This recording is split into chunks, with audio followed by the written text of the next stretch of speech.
This video is a compilation of all the robot vacuums that we shot in the last 12 months. And every one of these I think is pretty good. Now we're gonna start with the higher end models, the ones that I think perform the best. They've done the best in our testing. They're good sellers and they seem to have pretty good reviews on Amazon. And throughout the video, we're gonna get into the more affordable models. Now, something you should know.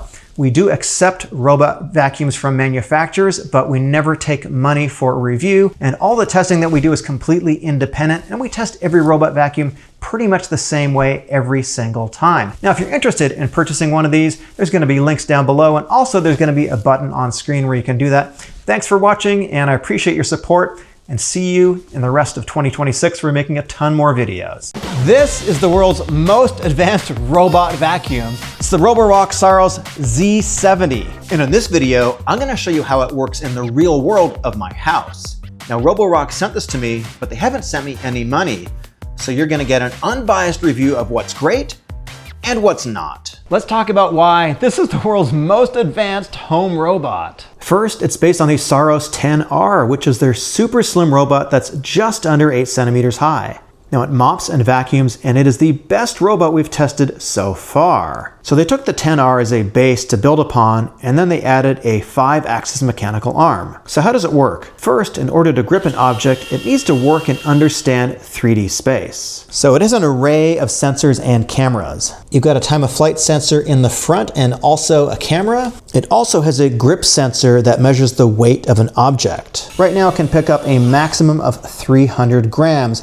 That's around 0.67 pounds. Now it's also got a camera here at the end of the arm, and you can see there's another sensor in here too. And all these sensors work together with AI in real time to create a dynamic 3D map of the environment it's in. Now it does a lot of onboard processing, but it also uses cloud processing to get smarter over time and create models of your home. So this is going to expect that things are going to change in your home, and it can adapt to those changing situations and learn your home and just get a little bit better. So that's the big picture. So what can it pick up? Well, right now it can only pick up a few things, and there are some limitations. First, it can pick up slippers. I'll show you in real time. So it can pick up these open-toed style of slippers, and it's a bit easier for it to pick up this open style slipper because it can grip it from both sides. Second, it can pick up these paper balls. It's very good at them. And I suppose that's kind of useful if you get angry while you're doing your taxes, or maybe you just want to play with your cats, like me. And third, it can pick up socks and other fabric items. I've been able to get it to pick up socks pretty consistently, so let's try some gloves. I haven't had it try to pick up a glove before. This is a new challenge. Might have some difficulty. Ah, that's pretty good. That's pretty good. Victory is mine. Now, all of this to me is mind-blowing and amazing, but there are some limitations to what this thing can do. First, it's not fast. It's designed to run while you're not at home. You could easily pick up these things yourself, but of course, you could easily vacuum and mop yourself too, right? I think this is designed for people that have small children and want to save some time, and also just the hardcore tech enthusiasts like myself. So if you're purchasing one, I think it's important to set your expectations because it's not going to be able to pick up every object that you can think of in your home. In fact, kind of far from it. The reason is because there is a big focus on safety. First, personal safety for you and your family and your pets. And second, its own safety. It will not pick up something if it thinks that there might be a possibility that it's going to get damaged. So it does have a limit of 300 grams. And it can't pick up a lot of things like power cords. It's not going to pick up running shoes. It's not going to pick up electronic devices if you leave those on the floor. It's really only going to pick up a few categories of things that we already talked about. Now, plush toys are a maybe because it can pick up fabric and it can recognize some plush toys, but it's on I think it evaluates these things on a case-by-case basis. But sometimes when it's done cleaning an area and it goes back to pick up a slipper and put it away, it will say that it can't reach the destination, and then it'll just end the task. So how exactly do you control the arm? So the Saros Z70 does two things. It cleans and it organizes, and it switches back and forth between these tasks. And when you're setting up your room in the app, you can give it two zones, one to put shoes in And you can also set up where the collection box is going to be. There's two ways to control it in the app. There's automated and manual. So when you start cleaning, it's going to go around your room and identify the objects it can pick up. Then you're going to see in the app the things that it can pick up with this claw symbol. And there's really not much for you to do when it's doing a regular cleaning run and it finds an object. It's just going to go pick it up after it cleans. However, you can also control the arm manually, and it's pretty fun. Go into the app, hit this remote control button. So I'm going to have it go out into the room. I'm going to have it try to pick up the slipper. Then you can hit remote control to pick up, and you can see if it's in this blue zone, it should be able to pick it up. Start gripping an item. Remote viewing active. Remote viewing active. Remote viewing active.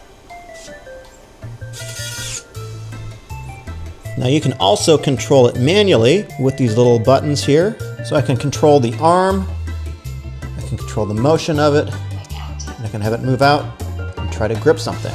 So it's pretty tough to do, but it is kind of fun. The Saros Z70 has some amazing tech, and if you want to stay updated with that amazing tech and vacuum news, just subscribe to our upcoming newsletter at vacuumnerds.com. So all this tech is really cool, but how does it do with day-to-day cleaning? The Z70 is very much like the Saros 10R, the one without the robot arm. So like the 10R, it has dual rotating mop pads, which have very good performance. The mop pads can be left behind at the base station when it's going to go and vacuum carpet. It has the flexi arm side brush that is very effective at getting dirt out from corners. This is a different style of brush roll than the other Saros robots. You've got a red silicone part. You've got this comb over here, which is going to be used to cut hair. Let's see how anti-tangle this is. I scattered some long hair that's about 8 inches across the floor, and also some dog hair. That actually looks pretty good to me. Yeah, there's a little bit of pet hair here. I think that's kind of normal, but all the long hair, I don't see it on the roller at all. In our first test, we sprinkled 20 grams of sand onto hardwood. Then we calculated how much the robot picked up. And the Z70 picked up 100%, which is exactly what you would expect. Next, we sprinkled another 20 grams of sand, but this time on carpet. We set the robot to maximum suction and 2 passes. And this time it picked up 80% of the sand. A pretty high score and close to other robots in its class. Next, let's talk about the base station. It has an advanced dock that has 80 degrees Celsius hot water mop washing. It also has hot air mop drying. The dock can also refill the onboard water tank with warm water. Of course, it has auto dust emptying and a pretty easy to clean base plate. Now, I've lived with the Z70 for a couple of weeks, and I wanted to get my real world impressions out as quickly as possible. I'll get a full review out in the next couple of weeks, but I want to say that Roborock is the first to the market, and this is really amazing technology, so props to them. But the big question is, should you get one? So the quick and dirty answer is, it's not for everyone.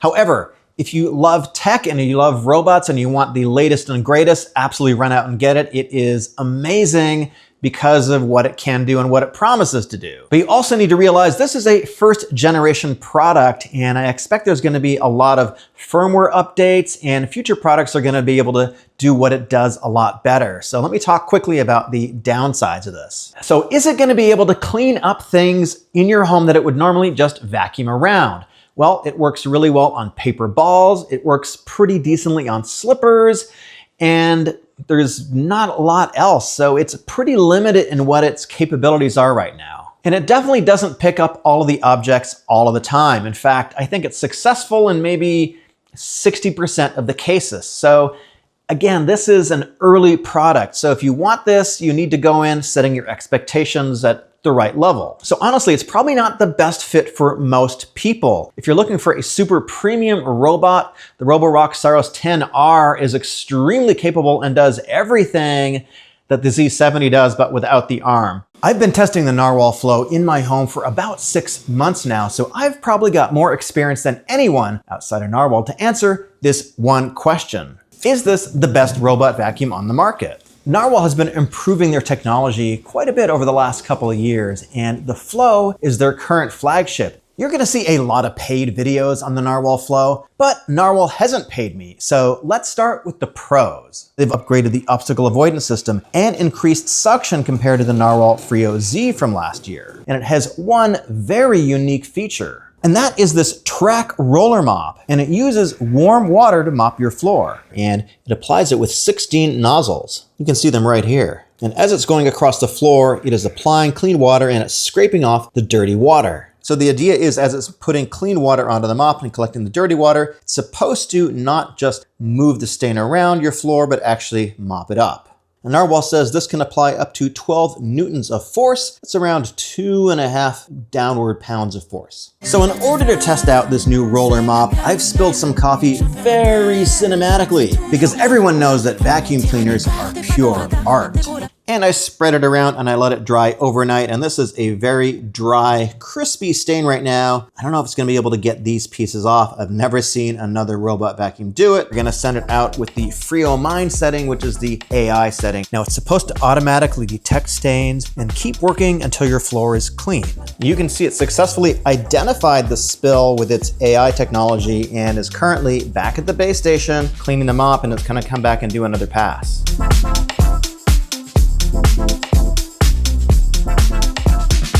It's going back to the base station one more time to clean the mop pads.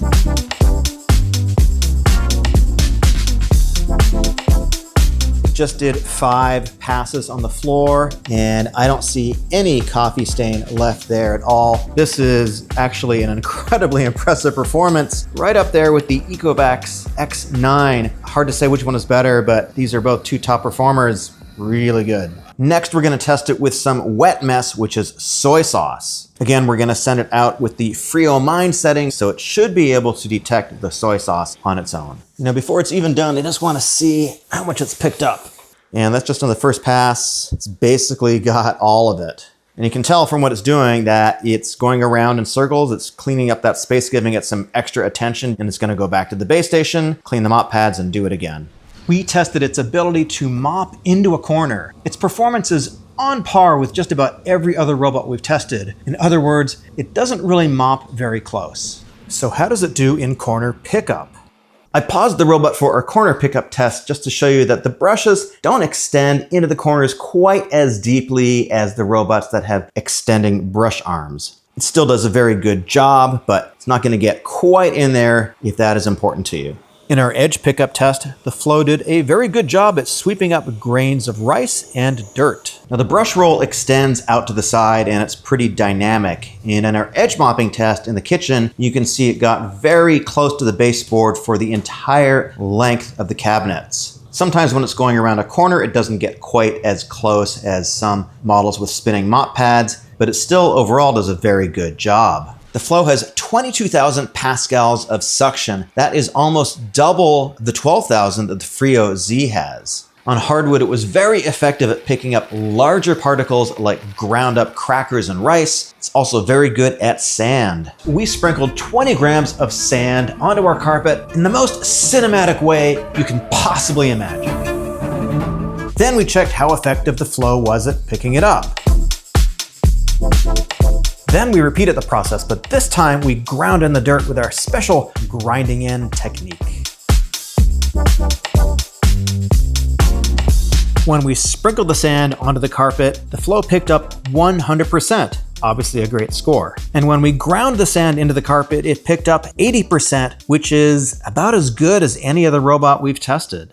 Narwal was one of the first companies to bring an effective anti-tangle roller to the market, and this is their newest design. I've scattered some 8-inch long hair on the floor, and yeah, it does a very good job with long hair. And now let's try it with some pet hair. That looks pretty good to me. The Narwal Flow is supposed to be able to avoid over 200 objects. It has dual RGB cameras in the front, it's got a side sensor, and they've embedded the spinning LiDAR system into the rear of the robot. So to test that, we've got a shoe with the shoelace untied, we've got a sock, we've got some fake pet poop, and maybe the most difficult is this power cord plugged into the wall. The Flow was one of the best robots we've seen in terms of obstacle avoidance. It successfully avoided the cord along the wall and everything else we threw at it. And one thing that's pretty interesting is that the Flow stopped one of its side brushes when it was navigating around the shoe, and that helped it successfully avoid getting the shoelace tangled up. Now let's see how it does with a single cord in the middle of the room. This is pretty tricky. The Flow successfully avoided the charging cable, which is an incredibly difficult task for most robots. There's very few that can actually do this. So I'm gonna say the Flow is at the top of the heap. It does a very good job at navigating around chair legs, and you can see it really doesn't bump into them. This is really the only area where I've noticed that it can have a little bit of difficulty, but it does seem to get over these wire frame chair legs pretty effectively most of the time. The wheels are able to lift up the chassis about 1.5 inches. It's just low enough to get under my stove, which is around 85 millimeters, I think. Also, there's a cord back there that it didn't get stuck on, so that's pretty good. It does a pretty good job of identifying pets and stopping for them to make sure it doesn't bother them, but my cats are not bothered by robot vacuums at all. Now the base station is pretty low maintenance like you would expect for a high-end mopping robot. All you ever really need to do is fill up the clean water tank with clean water and empty out the dirty water tank every few days. Now they say the bag holds up to 120 days of dirt, which is basically you'd empty it twice a year. I've actually found it is almost full after 8 months, 9 months, but not quite. My house isn't that dirty other than pet hair. It has hot water mop washing and it has hot air mop drying. And it can actually vary the temperature of the mop washing and bring it up to as high as 175 degrees Fahrenheit to sanitize the mop. Now, every now and then you're going to want to clean the base plate, so it's pretty easy to get out. Now you can see mine does actually need to be cleaned. Yes, you can hear the gurgling noise right now, so you can take this out and clean it. And this is also a maintenance item, so you can replace this as well. This is several months of not cleaning it, so that's what it looks like with a bunch of cats. Sorry, I should have warned you how nasty that was going to look. If you have small children, please make them leave the room. Now, the other thing you'll need to do is periodically you will need to replace these side brushes. Every robot has the same maintenance cycle, and actually I broke this one just before I started filming. Haven't actually had a chance to replace it yet, but hasn't really affected cleaning too much. Let's look at the Narwal app. You've got a number of different options for vacuum and mop, vacuum then mop, and so forth. And within each one, you're able to customize it either with Freo Mind, which is their AI mopping, or AI cleaning, which I really like, or you can customize it with suction power, how many mopping cycles you want it to do, etc. It supports multiple maps, which means you can use it to clean separate floors, up to 4 of them. It's pretty easy to set up specific zones where you want it to go mopping or mopping and vacuuming. And sometimes it automatically detects your furniture, which is nice, but other times it doesn't. And that's one thing I wish that they would improve with the app. Maybe you can see these tables here in the middle. I can barely see them. They're very faint. You've also got individual control over the base station. You can tell it to wash the mop, collect the dust, or disinfect the canister. And you can set it as a house patrol so it can go and find your cats. Here, found one today. And if you want to go spy on your cats, it has a video mode. So you can drive it around your house and try to find your cats. No cats here. Overall, Narwal has been improving their app over the last couple of years. It's not as good as the class leaders, but it's pretty good now. The Flow is a very quiet vacuum like most Narwals. In our normal vacuuming, we measured it at 55 decibels, which is pretty quiet. In the higher suction mode, it was 65 decibels. When it's collecting dust at the base station, we measured 72 decibels, still very quiet. And when it's washing the mop, we showed 61 decibels. I want to mention again that Narwal hasn't paid me for this, and they put no restrictions on what I can say or show you. And with that said, it's been as good or maybe even better than any other robot I've tested to date in my home. And mostly I've left it on the Freo Mind AI setting, so it's choosing on its own how to clean. And it's been really quiet, and mostly I just forget about it. Now let's get to the final score, but first, I think we need to talk about the cons of the Narwal Flow. So first, if you want to use detergent in the robot, you do need to add it manually. Now second, it's just not as good at sweeping into corners as robots with extending arms. And it can have a little bit of trouble with wire chair legs, but it actually never got stuck, at least on my furniture. Now it did break a side brush right before I started filming, but side brushes are actually a maintenance item. But aside from that, the Flow does most things very, very well. So the app, while not as good as the best, is actually much improved over the last few years, and Narwal has made huge strides in overall cleaning effectiveness, most significantly with mopping performance. So after testing in over 20 different categories, the Narwal Flow actually came out in first place with 93 points out of 100. It beat out the Roborock Saros Z10 by just 1 point and the Ecovacs X9 by 3 points. And if you've been keeping track, I want to point out that I do adjust the scoring system slightly over time to try to make it more accurate. The Aqua 10 UltraRoller is Dreame's first robot vacuum with a roller style mop, and it's been highly anticipated. Now, we actually spent more time testing it than usual, and we actually uploaded a video on this a couple weeks ago, but we pulled it down because we released it too soon. And to be honest, my opinion on the mopping ability of this robot has actually changed quite a bit. I'll explain more later in the video. So, is the Aqua 10 the best robot that money can buy? And you are going to see a lot of paid videos on the Aqua 10, but this isn't one of them. They sent this to me a couple days ago, so let's get started with the most talked about thing, the UltraRoller. Now, in my experience, traditional spinning mop pads can just spread the dirt around and not really get the floor quite as clean as I would like. Dreame finally has a roller mop with 2 features that no other manufacturers are using right now. Now, the first unique thing is this fluffing roller right over here that is placed behind the main roller and it's spinning in the opposite direction. They say at 1000 RPM. So during cleaning, it fluffs up the roller so the bristles are extended and they don't get flattened out. And this is supposed to improve cleaning as it's touching the floor. And there's 10 nozzles along the back of this that continually wet the roller mop with fresh water as it's mopping. Also, this is able to push down against the floor with a force of 9 to 11 newtons, courtesy of these wheels. And as it's mopping, there's a scraper on the back that continually scrapes the dirt and dirty water off the roller and puts it into the dirty water tank.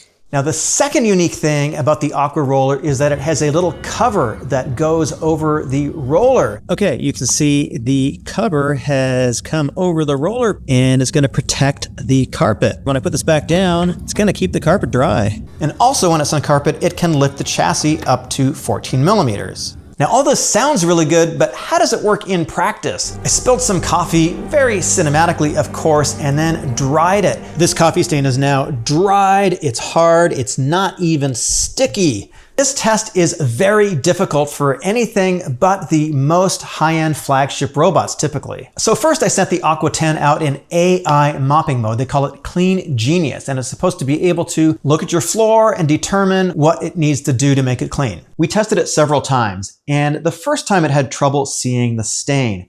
But after a firmware update, and more testing, the performance was actually much better and it successfully cleaned the stain. Next, we got some very wet soy sauce. I've put it in Clean Genius mode, which is the AI cleaning that's gonna decide for itself what's the best way to clean the spill. It did extremely well. It cleaned up all the soy sauce very effectively. In fact, it identified the soy sauce, went out, cleaned it up, then went back to the base station, and then went out again to finish the cleaning. Totally successful, like you would expect with a roller mop. Did it spot the mess that I just left on the floor? That's some green salsa verde. Okay, it says it thinks it's uncleanable because it thinks it might be some pet waste or vomit or something, so that's fair. Now, before we go any further, I think we need to evaluate its performance on hardwood. So I'm gonna sprinkle 20 grams of sand all over this beautiful hardwood. Sand is one of the more difficult things to pick up because it has some weight to it. So you really need a good brush roll design. And of course you need good programming to make sure that the vacuum gets everywhere that it should and does a couple passes. Hardwood pickup was 100%, which is exactly what you would expect for a flagship robot. And after doing that test, we sent the robot back to the dock and we let it auto empty. Then we checked how much sand was left in the dust bin, and we found there was 2.68 grams left, or about 13%. It is very effective at picking up large particles, and in fact, it can see them in the app and it adjusts its cleaning strategy so that it doesn't kick them around. Now, when it's cleaning your floor, you're gonna be going over with these 2 dual rollers. They have these on the X50 and the MOVA V50, and they're very effective at anti-tangle because They're only attached at one end and they rotate like this. And so as they're rotating, they push the hair into here. And of course, this also has the extending side brush, which is really good at getting onto baseboards and into corners. You probably want to know, what is the very best robot vacuum of 2025? And we're working on that video right now. We're going to release it soon. So get subscribed if you want to make sure that you don't miss that. We measured its anti-tangle ability with both long hair, about 9 inches, and also with pet hair. And we found this brush roll design to be excellent, and you're not going to see many tangles at all, at least in our experience. Another thing we noticed after a firmware update is that edge sweeping in my kitchen was much better.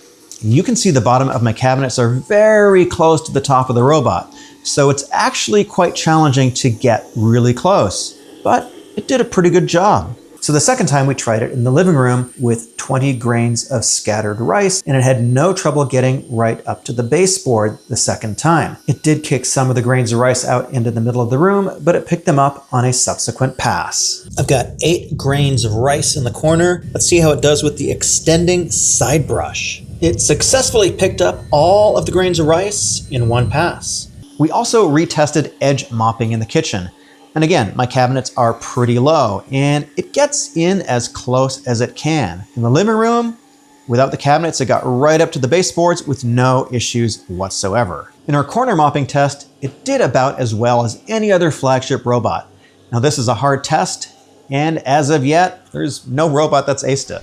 Now in a premium robot, you're paying for the best obstacle avoidance and navigation that you can get. And Dreame has upgraded their Astrovision system. So it uses twin AI cameras that can sense depth and an LED fill light. It also has a side-mounted 3D structured light sensor, and they say it can recognize up to 240 different types of objects. And it has a spinning LiDAR system that is on the top of the robot in this turret. It can go down into the robot to get underneath furniture, like my stove. And this is all powered by NVIDIA chips. So this is an update to the system that they've been using in the X50, and I found it to be pretty darn good. So let's see how it does in our obstacle avoidance test. We've got a shoe with the shoelaces untied. We've got a sock. We've got some fake pet poop, and we have a power cord against the wall.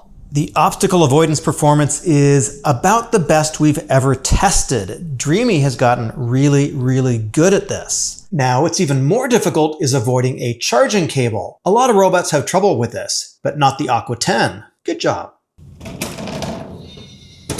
All right, it just crossed a power cord. I didn't even catch that, but that's pretty cool. Also, it's able to climb thresholds of up to 1.56 inches in a double layer. This is just a little bit less in a single layer. It's probably the highest of any robot on the market right now. That's so impressive.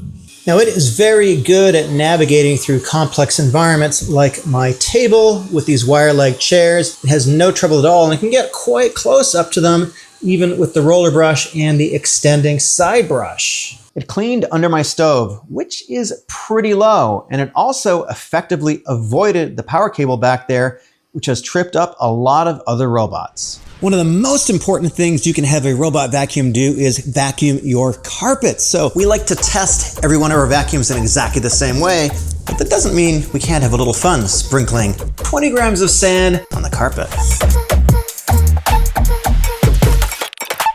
And because pickup is so important, we do it twice. But the second time we do it, we grind it in with our specially calibrated grinding in dance. Aqua 10 has a claimed 30,000 pascals of suction, which is the highest I've ever heard for any robot, so my expectations are pretty high. When we sprinkled the sand on the carpet, the Aqua 10 picked up 70%. And when we ground it in, it picked up 65%. Those numbers are pretty average for a vacuum in this price class. The base station has a brand new look and feel for Dreame. It is very squared off and it is a little bit bigger than before. Now, it has one interesting feature that they're introducing for the first time here. But before we get to that, let's go over the basics. We have our clean water tank. We got our dirty water tank. It does have a bag, and I can feel right now it is running hot air through the bag to make sure that there's no odors that develop. That's actually pretty cool. It has automatic detergent dispensing, and there are two different options. A, is just for your regular cleaning, and B is a special pet detergent that you can use to eliminate pet odors. And the unique feature here is that it has hot water mop washing up to 100 degrees Celsius. That's 212 degrees Fahrenheit. That is boiling water. And they say this should be good for getting things like grease off the roller. Now, before the robot exits and goes into the room, it's gonna cool that down so there's no chance of you getting burned. In terms of maintenance, the base plate is really quite easy to deal with. There's not a lot for you to clean. You just pop this out. This is gonna have some hair in it, and that's really all that you need to do. The rest is pretty much self-cleaning. Every time Dreame updates their app, it keeps getting better and better. And at this point, I would say it is as good as Roborock, which is probably the best.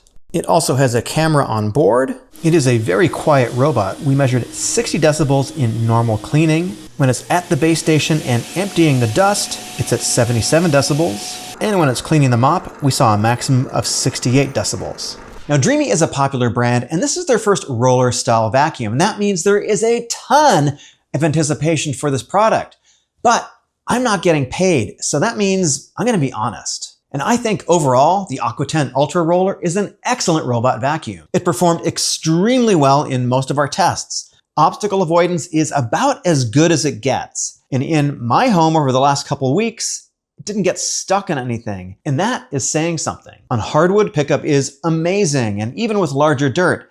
And its day-to-day mopping is really good too. Now, you may have seen that we released a video on the Aqua 10 UltraRoller a couple weeks ago, but we actually pulled it down after a couple of hours because I don't think we actually tested it enough, and we kind of rushed to make a video deadline. And that was actually the wrong move on our part to post it. So in this video, I made sure that we've given it sufficient testing because I think I owe that to you. This video shows our updated testing with new firmware on the robot. And that noticeably improved mopping performance, and it also improved its ability to go right underneath my stove. And actually edge mopping and edge sweeping tested better too. So I think it was actually better that we waited to release the video. So here is our current leaderboard. So right now the UltraRoller is in 4th place, but our rankings change every time we test a new robot. The MOVA Z60 is their first robot vacuum with a roller style mop. And there's a lot of hype for this because MOVA only started selling vacuums in the US this year. And already it's a contender for our best robot vacuum of the year.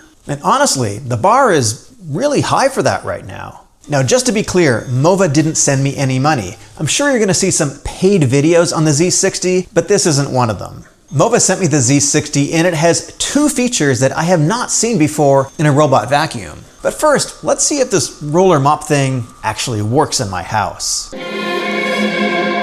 This is our dried coffee stain test. We sent the MOVA out in normal mode to see if it could identify the coffee stain. In the app, you can see it identified the stain, and it's 98% chance it's a liquid stain. Not quite right, but it did identify it.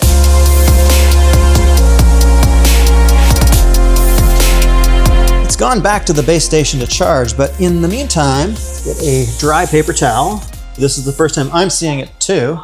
So there definitely is some coffee stain on here still, but I think it's gonna come back for another pass. It's just finished its 2nd pass. I don't know what this paper towel is gonna look like. You're gonna find out with me. That actually looks pretty good. There's a little bit of water here, but I think the coffee is mostly gone. I let the paper towel dry for a few minutes so you can judge the result for yourself. This is a difficult test, and that is an impressive result. I've spilled a little bit of green salsa in the middle of the floor. Let's see how it deals with this. Okay, it spotted the salsa. So you can see in the app, it shows as an uncleanable stain. It doesn't know what it is, which is fair. What these robots are deciding is whether to clean a stain like that or not, because it could be pet poop, it could be waste, and you don't want to spread that all around the floor. So I think erring on the side of caution is probably a good move. So here's what's unique about it. Most robots use either vibrating pads or spinning pads, but the Z60 has this 10-inch wide roller. Robots with spinning pads can drag some of the dirt around your floor and not really fully clean it. And so when they get really dirty, the robot has to go back to the base station to clean them. But this roller system works differently. So it's got what MOVA calls the hydro force system. And there's 12 nozzles that continuously spray fresh water onto the roller while it's cleaning. And at the same time, it's scraping the dirty water back into a separate tank on board the robot. So theoretically, the roller is getting cleaned in real time as it's mopping your floor. So the MOVA Z60 has dual spinning main brush system, and it's actually only connected at one end. So that means as it's spinning, it's going to detangle the hair and hopefully push it down into here. The next thing is it has an extending side brush. Now these wheels can also move. These are drive wheels, but they can also help lift the robot over thresholds, and we're going to see exactly how big they are later. Now I've spilled some wet soy sauce on the floor. It is quite messy. We're going to put the robot in AI mode. I think it's called Clean Genius, and we're going to see if it can identify it.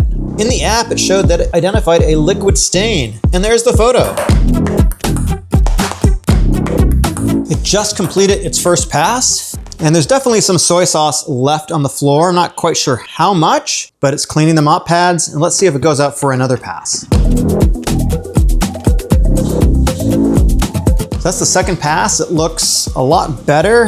This is the paper towel dried out. It looks pretty good to me, but there is just a slight bit of soy sauce left. Here's the first thing that I haven't seen on a robot vacuum before. The Z60 has this auto shield system. So when the Z60 detects a carpet, it lifts the roller mop about 14 millimeters away from the surface, and then this baffle extends underneath the mop to keep it from getting moisture on your carpet. I'm going to lift up the robot, and I think you will see the cover retracting in high speed. Let's see how fast we can do it.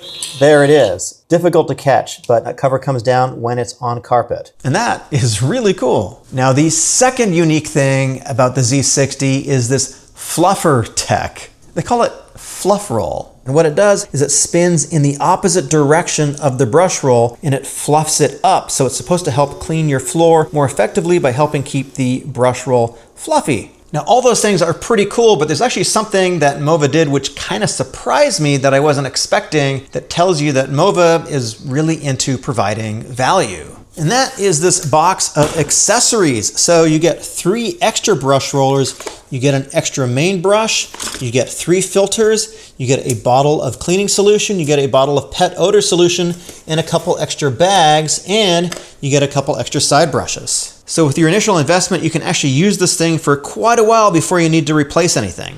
The roller mop on the MOVA extends out to the side, and it should be able to get up to baseboards. So we tested it in our kitchen, and you can see it got pretty close to the baseboard, but if you look at the height difference between the top of the robot and the bottom of my cabinet, it's just a couple of millimeters. So it wasn't quite able to get in as close as some lower profile robots. However, in my living room, it's a different story because there is no height restriction. It was able to get right up to the baseboards and do a really good job of getting very, very close to them. Also in my dining room, I've got these wire chair legs, and you can see the roller got right up to the edge of them and did a pretty good job of getting around this complex environment while still trying to mop close to the chair legs. Now let's see how close it gets in with the mop into the corner. The extending mop didn't really get into the corner all that effectively, but then again, I haven't seen a vacuum that really does that well. Now, mopping is important, but one of the most important tests that we do when we're testing a vacuum is to test pickup on hardwood with sand, because sand is heavy, it's kind of difficult to pick up, but also I think that pickup on hardwood or a hard surface is the most important core function that a vacuum can really do, so we give it a double weighting with our scoring system. MOVA says the Z60 has 28,000 pascals of suction, and that's on the high end for a robot vacuum. The MOVA picked up 100% of the sand we sprinkled on hardwood. That's a baseline, and every high-end robot vacuum should be able to do this. The Z60 is really effective when it finds large pieces of dirt on your floor. I got some crunched up tortilla chips, a little bit of hair, and you can see it actually identified the large particles in the app. Look at the photo. And then when it identified them, you can see it did this back and forth zigzag pattern, and it did a really good job of picking up all those large particles. The Z60 has an extending side brush, and it should be pretty good at getting particles away from your baseboards. So we tried it in 2 locations. First, we tried it in the kitchen, and you can see it did a pretty good job, but the height of the robot is just almost the same height as the bottom of the cabinet. So it couldn't quite get in there, but it got pretty close. Then we tried it in the living room where it got right up to the baseboard without any problems. And you can see it actually identified the little grains of rice, and it slowed down the brush so it didn't kick them out to the middle of the floor. There's not many robots that can do that effectively, so I think that's pretty good. Now it did kick a few grains out, but actually what it's doing now is it's going out to the middle of the room to pick those up. And finally, after another pass, it went back to the edge, it cleaned up all the rice. So I think this is actually quite effective with larger particles and stuff along the side of your baseboards. We want to see how effective the extending side brush is in corners. So we sprinkled 8 grains of rice. Let's see how it does. So it did a very good job. It left 2 grains of rice. Not bad, pretty solid. You can see it gets right into the corner. We also tested it to see how good anti-tangle is. So I got fluffy cats. We tested the Z60 on pet hair, and we found it was very effective at reducing tangles. Looks like it did a really good job with the pet hair. I see a couple little strands here and there. That's pretty good. We also tested it on 9-inch hair, and it's very effective there too. Let's take a look how it did. All right, there's a couple of strands of pink hair, but I think it did overall a pretty good job. There's like 1 strand around the side brush. If you let it run for a little while, typically it'll actually make its way into the central part of the robot. Now pickup is important, but if your robot is getting stuck on things all the time, how useful is it really? So that's why we spent a lot of time on our obstacle avoidance test. The MOVA V60 has AI Smart Sight. That means it has dual cameras up front, and it has a digital time of flight sensor in this little turret that can extend up when it is mopping in your room. It also has side sensors, and they say it can recognize around 200 objects. So in our obstacle avoidance test, we've got a shoe, we've got a sock, we got some fake pet poop, and we got this power cord along the wall. Let's see how it does. Overall, the Z60 achieved a perfect score in our obstacle test. That's quite rare. Then we gave it a charging cable to eat, and it wasn't hungry at all. There's very few robots that can actually avoid munching it, but the Z60 kept a good distance. All right, the Z60 is getting at least partway under my stove. It is a pretty close call. I got to admit, there's only less than 1 centimeter between the bottom of the stove and the top of the robot, but it got in there a little bit. You know what just blows my mind is that robots are now able to cross obstacles like these thresholds like never before. Now I haven't actually tried this yet, but the Z60 is supposed to be able to cross a threshold of up to 4.8 centimeters in a single layer. And this is a little bit less than that. So let's see how it does. Whoa. Wow. That's the fastest I've ever seen any robot cross an obstacle like that, and it was so confident. Crazy. If you have a lot of carpet in your home, this might be the most important part of the video. For carpet pickup, we also sprinkle 20 grams of sand onto the carpet with a little bit of fun, and we test it twice. The first time we sprinkle it on, and we test it with maximum suction and high intensity cleaning with multiple passes. Next, we're gonna grind in the sand, but of course, we gotta sprinkle it first, Salt Bay style. So salty and tasty. And we grind it in to simulate what your TikTok teenagers might do with their special TikTok dance, which you can see I replicate perfectly. In our sprinkled sand test, the Z60 picked up 76% of the sand. That score is a little bit below average, but when the sand was ground in, the Z60 picked up 58%. That's a little below average for a flagship robot. Now, why should you care about what's going on at the base station? Well, I think the most important thing about a base station is to make your job as easy as possible to do the least amount of work. So basically you've got a clean water tank and a dirty water tank, and that's pretty much all that you need to think about for a couple of months. But let me show you the rest. Here you got your dust collection bag, but what's unique is that the solution tank has actually two separate sides. So you've got one, which is just for your normal floor cleaning, but you got a separate tank, which is gonna be your pet odor solution. So you don't have to use this, but if you have kittens, puppies, or elderly pets that might have accidents, you could use this to reduce the smell. And this has hot water mop washing and hot water air drying. So right now it is drying the mop pad. So some robots have a more complex base plate, but this one and all the newer ones seem to have sort of figured it out. So this is pretty simple. You just pull this out. This is all the maintenance you need to do. It's got some water here, and you're gonna have some hair that's gonna collect here, so you need to clean that. But that's pretty much it. The MOVA app is actually quite good and easy to use. You can set up different rooms within a floor. You can tell it to go clean a specific room. You can clean a specific zone in your house. And it's pretty easy to set up no-go zones. You can set up the different types of cleaning you want. So vacuum, vacuum and mop, different suction power, and different water levels, and also the route it's gonna take. You've got multiple floor mapping, and it has a camera so you can do video calls with your pets. Saturn, give me a status update on the food.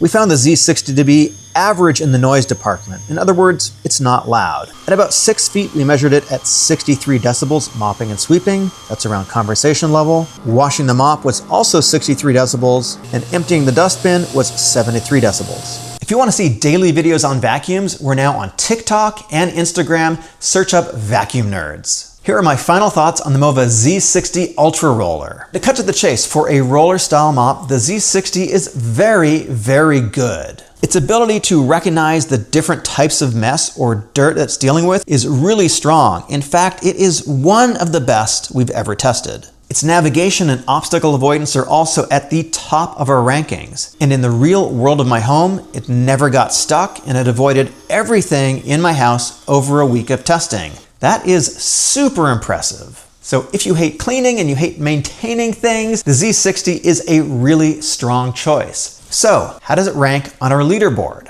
Currently it's number 3, and that changes every time we test a new robot. The Saros 10 and the Saros 10R are at the very top of the Roborock totem pole. And even though they have kind of similar names and they look pretty much the same, they're actually quite different. So we're gonna compare performance and also features with our deep dive testing to see if we can choose a winner. These are both ultra premium robots with an identical price, and they have Roborock's best technology for mopping and vacuuming. So that means we're gonna spend a little extra time on obstacle avoidance because they have different navigation systems, and in part, that's what differentiates them. Roborock sent me both these units for review, but they didn't send me any money, and they have no say in the final edit of this video. These are both ultra slim robots coming in at just under 8 centimeters high.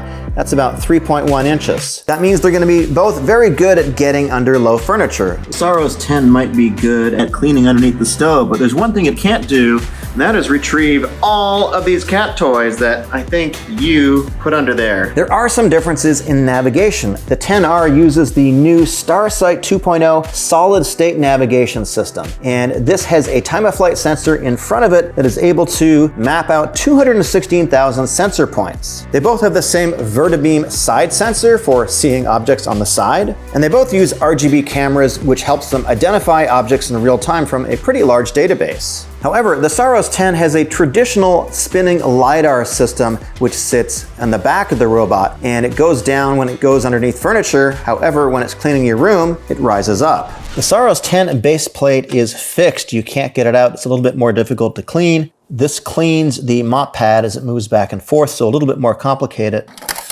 This filter does pop out, but if you want to clean it, you need to get on your hands and knees. The Saros 10R has a removable base plate. Pretty easy to take this out and wash it in your sink, and there's also a little filter here. These clean the mop pads with these little miniature squeegees that rotate around. Now, in my opinion, the Saros 10 looks a little bit cleaner because it has a top which hides the water tanks. It's a bit easier to get the door open on the 10 because it is hinged.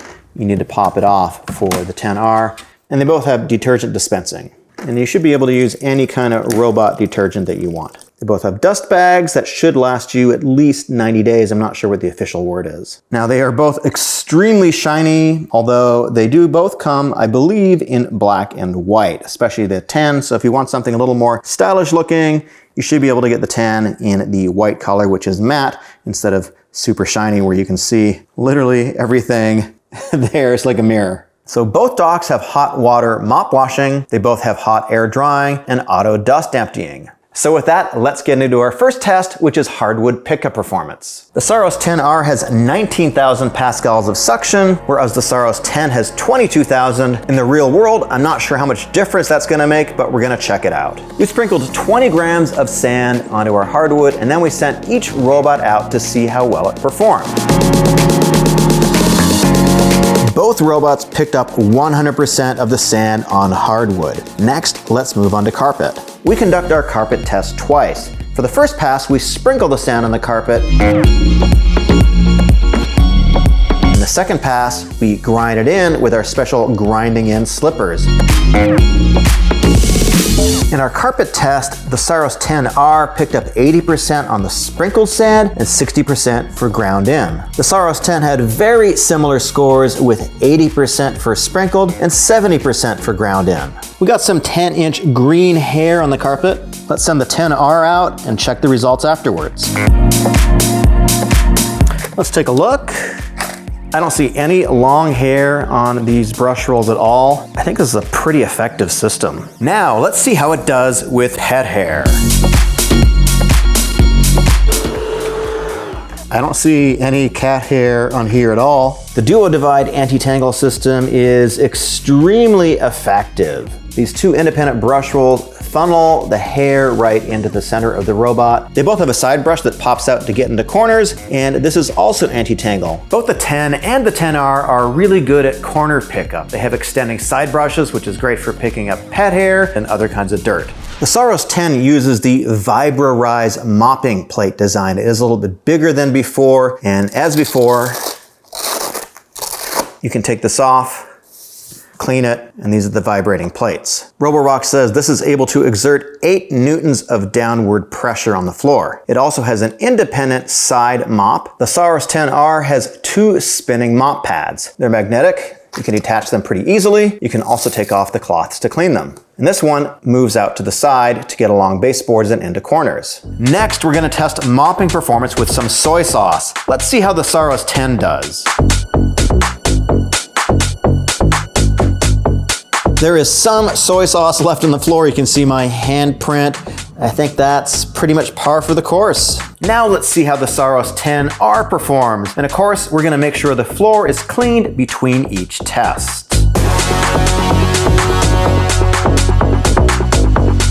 The 10R left some soy sauce on the floor as well. I think that is just, again, I'm gonna say par for the course. I'll explain that in a second. The Saros 10 does an excellent job at cleaning its mop pad after it's been out, even if it's filled with soy sauce. The Saros 10R also does an excellent job with cleaning its mop pads after it's been at the base station. The wet soy sauce test is difficult, and I think that the 10R did a little bit better with the rotating mop pads because it uses a bit more water. But if you're gonna leave big messes of soy sauce around your house, you might want to consider using a regular mop or getting a robot with a roller style mop pad. Picking up wet soy sauce is one thing, but how does it do on a dried stain like coffee? To give each robot the best chance, we're setting the scrub intensity and water flow to extreme, the cleaning count to 2, and the deepest possible cleaning. We'll do the Saros 10 first.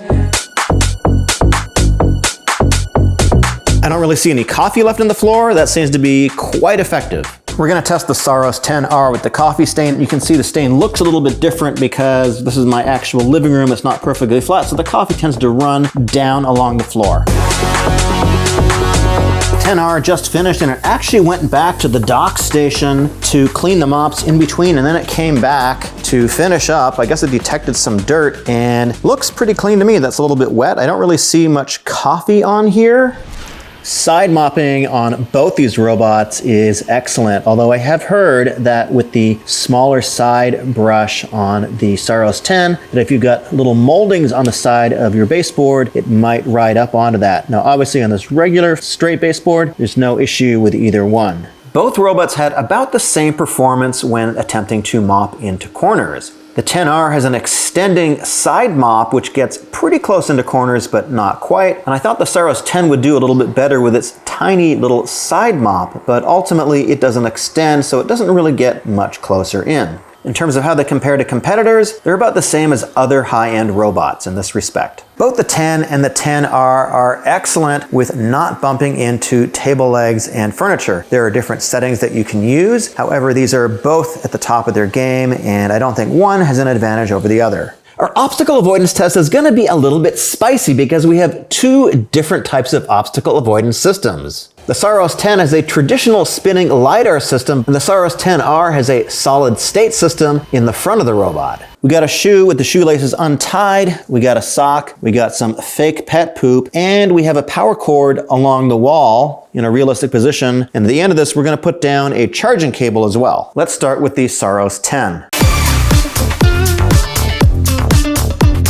You can see in the app, it successfully identified all of the obstacles, including the pet poop, the power cord, and the sock. And now for the Saros 10R with its StarSight solid state navigation system.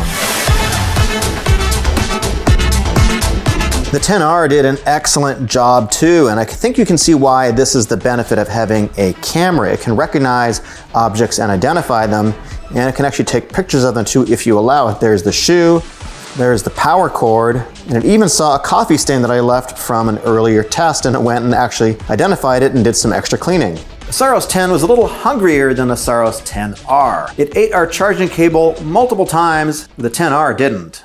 The Saros 10 and the Saros 10R are among the very best robots that you can purchase for obstacle avoidance in the real world. And they both do a very good job, but there are some times where they're both going to have some difficulties. The areas that are most difficult in my home are doormats and pet food areas. I feel like the Saros 10R with its solid state navigation system is just a little bit better at identifying obstacles. However, the Saros 10 with its vibrating mop plate instead of the spinning mop pad seems to get stuck a little bit less on those obstacles. So it's a bit of a wash. The 10 and the 10R are both very quiet robots. When they are vacuuming and mopping in their normal settings, you can expect to see a decibel range between 55 and 57 dB. One feature that's becoming increasingly common in high-end robots is the ability to cross thresholds. Both the Saros 10 and the Saros 10R are able to cross thresholds up to 1.18 inches, that's 3 centimeters if it's a single layer threshold, or up to 1.57 inches, that's 4 centimeters if it's a double layer threshold. The piece of wood on my floor is a little over a ½ inch, and you can see both robots cross it without any issue. I did a more in-depth exploration of this in my Saros 10R video. But there's another benefit to this ability as well, and that's the ability to clean shag carpets without getting stuck. Both the Saros 10 and the 10R have no trouble with my shag, and that is pretty groovy. Both these robots can be controlled with your voice. It is a little bit finicky with the commands that you give it sometime. You have to give it the exact command that's in the app. So let's try, "Hello, Rocky." I'm here. Go back to dock. Okay, end the current task and start docking. You gotta see me to believe me. Now both Roborocks have Matter support, but Matter through Alexa is not really quite there yet. Alexa, send Saros 10 back to the dock. I'm not quite sure how to help you with that. Alexa, pause cleaning. I'm not quite sure how to help you with that. So you can see maybe when Alexa, the newer one, comes out with the AI, it's going to be better. I've tested all the apps from the different manufacturers, and Roborock definitely has the best one. It's intuitive, it's easy to use, and it lets you do a lot of different options. So it's pretty easy to see where your robot has cleaned. I've set up an obstacle over here, which is a threshold. You can do zone cleaning really quickly, and it's easy to edit the map and set up a no-go zone. You can set up multiple floors in your home. It's easy to name the floors, and you can have it cleaned by room if you want. There are different cleaning options, including the AI version called Smart Plan. It's basically, you just set it and forget it. It's gonna go out and vacuum and mop and figure out where the dirty areas are. Or you can customize it with different levels of suction, cleaning power, intensity, and so forth. And you can vacuum and mop, or mop. You can customize it basically to your heart's content. I think this is the best app out there. So which one is better? Well, they're both super premium flagship robots and among the best you can buy right now. However, one pulled ahead, and that is the Saros Z10. It was a little better in two areas: mopping performance and obstacle avoidance.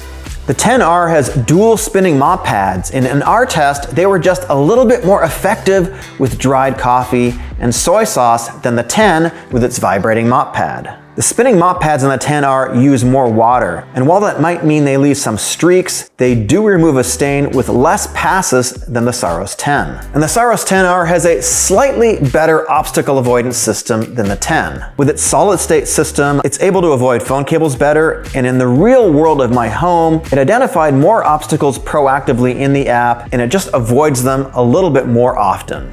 In our final score, the Saros got 82 points out of 100, and the Saros Z10 scored 87 points. Last year, we tested the Dreame X40 Ultra multiple times, and in our top robot comparison, it came out near the top. However, this is Dreame's brand new flagship robot, the X50 Ultra. This is the very best they have to offer, so my expectations are pretty high. Dreame sent me this unit for review, however, they've got no input into this video, and they definitely haven't paid me. The Dreame X50 is the first robot that can actually climb up small steps, and testing it here, we've got some thoughts. But we're also putting it through a battery of about 20 new tests that we're gonna score at the end of the video, so let's get started. For the hardwood test, we're gonna sprinkle 20 grams of sand on hardwood and then measure how much it picked up. We're gonna set the vacuum on maximum suction and 2 passes.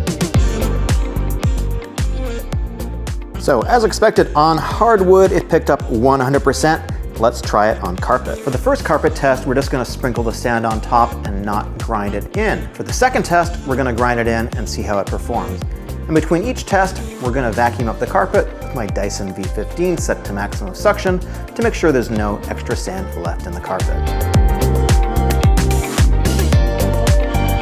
The X50 picked up 80% of the hair we sprinkled on the carpet, and when we ground it in, it picked up 70%. This is very much a typical score for other flagship robot vacuums that we've tested recently. The X50 has a dual brush roll design that is supposed to be very anti-tangle, so first, we're gonna test it with some pet hair and see how it does. Then we're gonna try it with some longer hair. Let's take a look. There is a tiny little bit of pet hair stuck on these bristles, but I think that's kind of unavoidable given the fact that these are very short hairs. It's definitely not clogging the bristles, not clogging the rollers. Now we got some hair that is about a foot long, and Dreame says it should be able to detangle hair that is about 30 centimeters, which is around a foot. Let's see. All right, this is what it looks like. So to their credit, the main bristles, really there's not much hair here at all. I think it did a pretty solid job with this. The side brush obviously got a little bit tangled up, but that was a lot of hair. Let's try it again with a less insane amount of hair, just a couple hairs here and there. Give it another shot. This time was a little bit less hair, a little bit of hair tangled up in the side brush, a little bit of hair in the main brush, but I don't think this is gonna be too difficult to clean up. For the corner sweeping test, we've got 8 pieces of rice, a little bit of cat hair. Let's see how it does.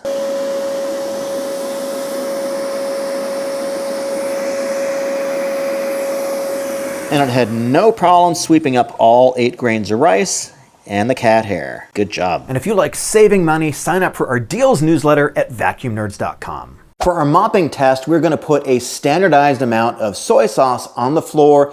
Then we're gonna send the robot out. We're gonna set it to maximum water and maximum number of passes in the first test. Then the second time, we're gonna send it out in its AI mode and see if it does any better or any worse. Now we're gonna check the floor. Okay, that looks pretty average compared to all the high-end robots that I tested previously. Here's what the mop pads look like immediately after mopping. Now let's let the base station clean them up. And finally, after the mopping is complete and it goes back to the base station, we're gonna check how clean those pads actually are. This looks pretty good to me. I don't see any soy sauce on here. The base station has a cleaning system where it has 21 different nozzles that shoot up against the mop pads when they're cleaning them, so this is supposed to get them extra clean, and it does use 80°C hot water to clean them, so I think it's pretty effective. And we're just going to clean up the floor before letting it run in its AI mode, which is called Clean Genius. To me, it looks like it's recognized this area with the soy sauce, and it seems to be doing a little bit more intensive work around this area. It does say cleaning completed, so let's check the floor. There's still some soy sauce on here, but I'd say that is perhaps a little bit better. We tested edge mopping in a few different areas of my home, and I really like this extending mop pad that's become common in high-end robots now. It really gets up to the baseboards in my home pretty consistently. Now, our corner mopping test was slightly delayed by the robot inspector, but after we got it underway, we found that it performed about the same as every other robot we've tested, which is to say, okay. But I don't think this is a really big issue because round pads don't really fit into square corners that well, so maybe some future robot can figure this out. But what about edge pickup? For this test, we sprinkled 20 grains of rice and some sand. We set the robot to mop the specific zone around the baseboard, and after it had gone back and forth, we found that it did an excellent job and it left only 2 grains of rice behind. This next test is new. It's the carpet edge cleaning test, and it was suggested by a viewer. We put some sand and rice against the edge of this table. This could also be a baseboard, for example. Now, we tried multiple different settings, but none of them would get the X50 to clean right up to the edge. And we'll be trying this test with other robots in the future. Now, what's amazing to me is how far these robots have come with artificial intelligence in just the last 18 to 24 months. The navigation system here is using AI to determine how to best perform mopping and sweeping without bumping into the furniture and potentially scratching it. You can see it gets right up to the table legs, but the body of the robot never actually touches the legs. It is very careful, and it seems to have a really good idea of exactly how wide or narrow a space it can get in. You can see the mop pads get right up to the legs, and so does the brush.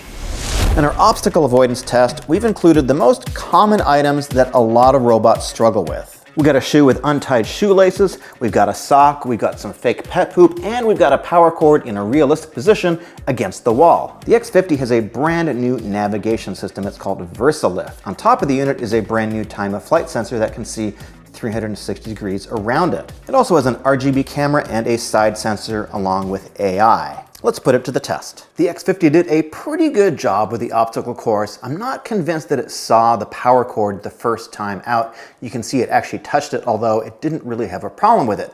Same thing with the shoe. You can see in the app it successfully identified the shoe, and it actually identified the fake pet poop and the power cord as well. So even though it touched them, it didn't seem to have a problem with them, but I'm not completely convinced that it wouldn't have a problem in the future. But now, to make things a little bit more difficult, I'm just gonna throw a power cord on the floor, a white one. So I think it saw Saturn right there, and it actually does seem to have identified the charging cable pretty successfully. Let's give it another moment. You can see in the app, it actually has successfully identified the power cord, and it saw the cat. If you have low furniture in your house, this next feature is actually pretty interesting. The height of the X50 with the laser turret up in the air is about 111 millimeters, or that's around 4.37 inches. And if we look at the clearance of my stove, that is very close. And you can see with the turret extended, there's actually no way it's going to get under the stove. It is just a little bit too high. And a lot of other robots that I've had get stuck going under the stove because they get stuck on this power cord. So I've typically made this an off-limits zone. But the Dreame has this system they called VersaLift, where the turret on top with the time of flight sensor can sink down into the body of the robot and get under the stove to clean it. Now, it still has a camera and a sensor on front, so it can figure out where it is. This is pretty cool. Just for a second, I want to talk about the crazy advances in the robot vacuum industry. It wasn't that long ago that a robot couldn't cross this 3/4 inch threshold, and last year the Roborock Qrevo curve finally did it. But now the Dreame X50 Ultra has done one better.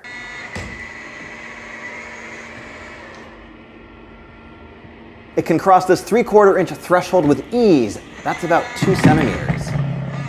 So this is a 2x4, which actually isn't 2 inches. Yes, we've been lied to. The Qrevo curve couldn't get over this 2x4. That's about 38 millimeters. Let's watch the X50.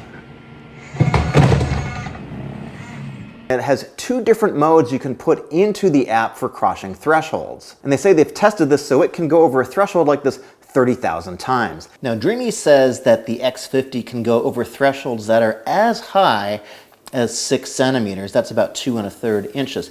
However, the threshold has to have multiple steps like this one does here. So this is actually just a little bit higher than 6 centimeters. And although the X50 made a very valiant attempt, it tried 3 times to get over this, it seemed that the lower edge was just not long enough for the wheels to get up on and push it over. So I think if that lower threshold, that lower piece of wood was a little bit longer, it actually would have made it over. Any way you look at it, I think it's very impressive where the robot industry is right now, and I'm looking forward to seeing more of this in the future. Now let's talk about the base station. The base station has all the things that are pretty typical nowadays. You've got a clean water tank, you've got a dirty water tank over here. The bag can hold probably about 1.5 months of dirt. You've got a tank for solution. Where this is a little bit different though is in the way that it cleans the mop pads. And when this is cleaning the mop pads, it has about 20 jets or so right along here, which are gonna help do a little bit more intensive cleaning is what they say. So far it seems to work. The X50 is overall one of the quieter robot vacuums we've tested. In normal vacuuming and mopping mode, it's around 56 decibels, which is basically the same as just some moderate background noise. The base station is also pretty quiet too when it's cleaning.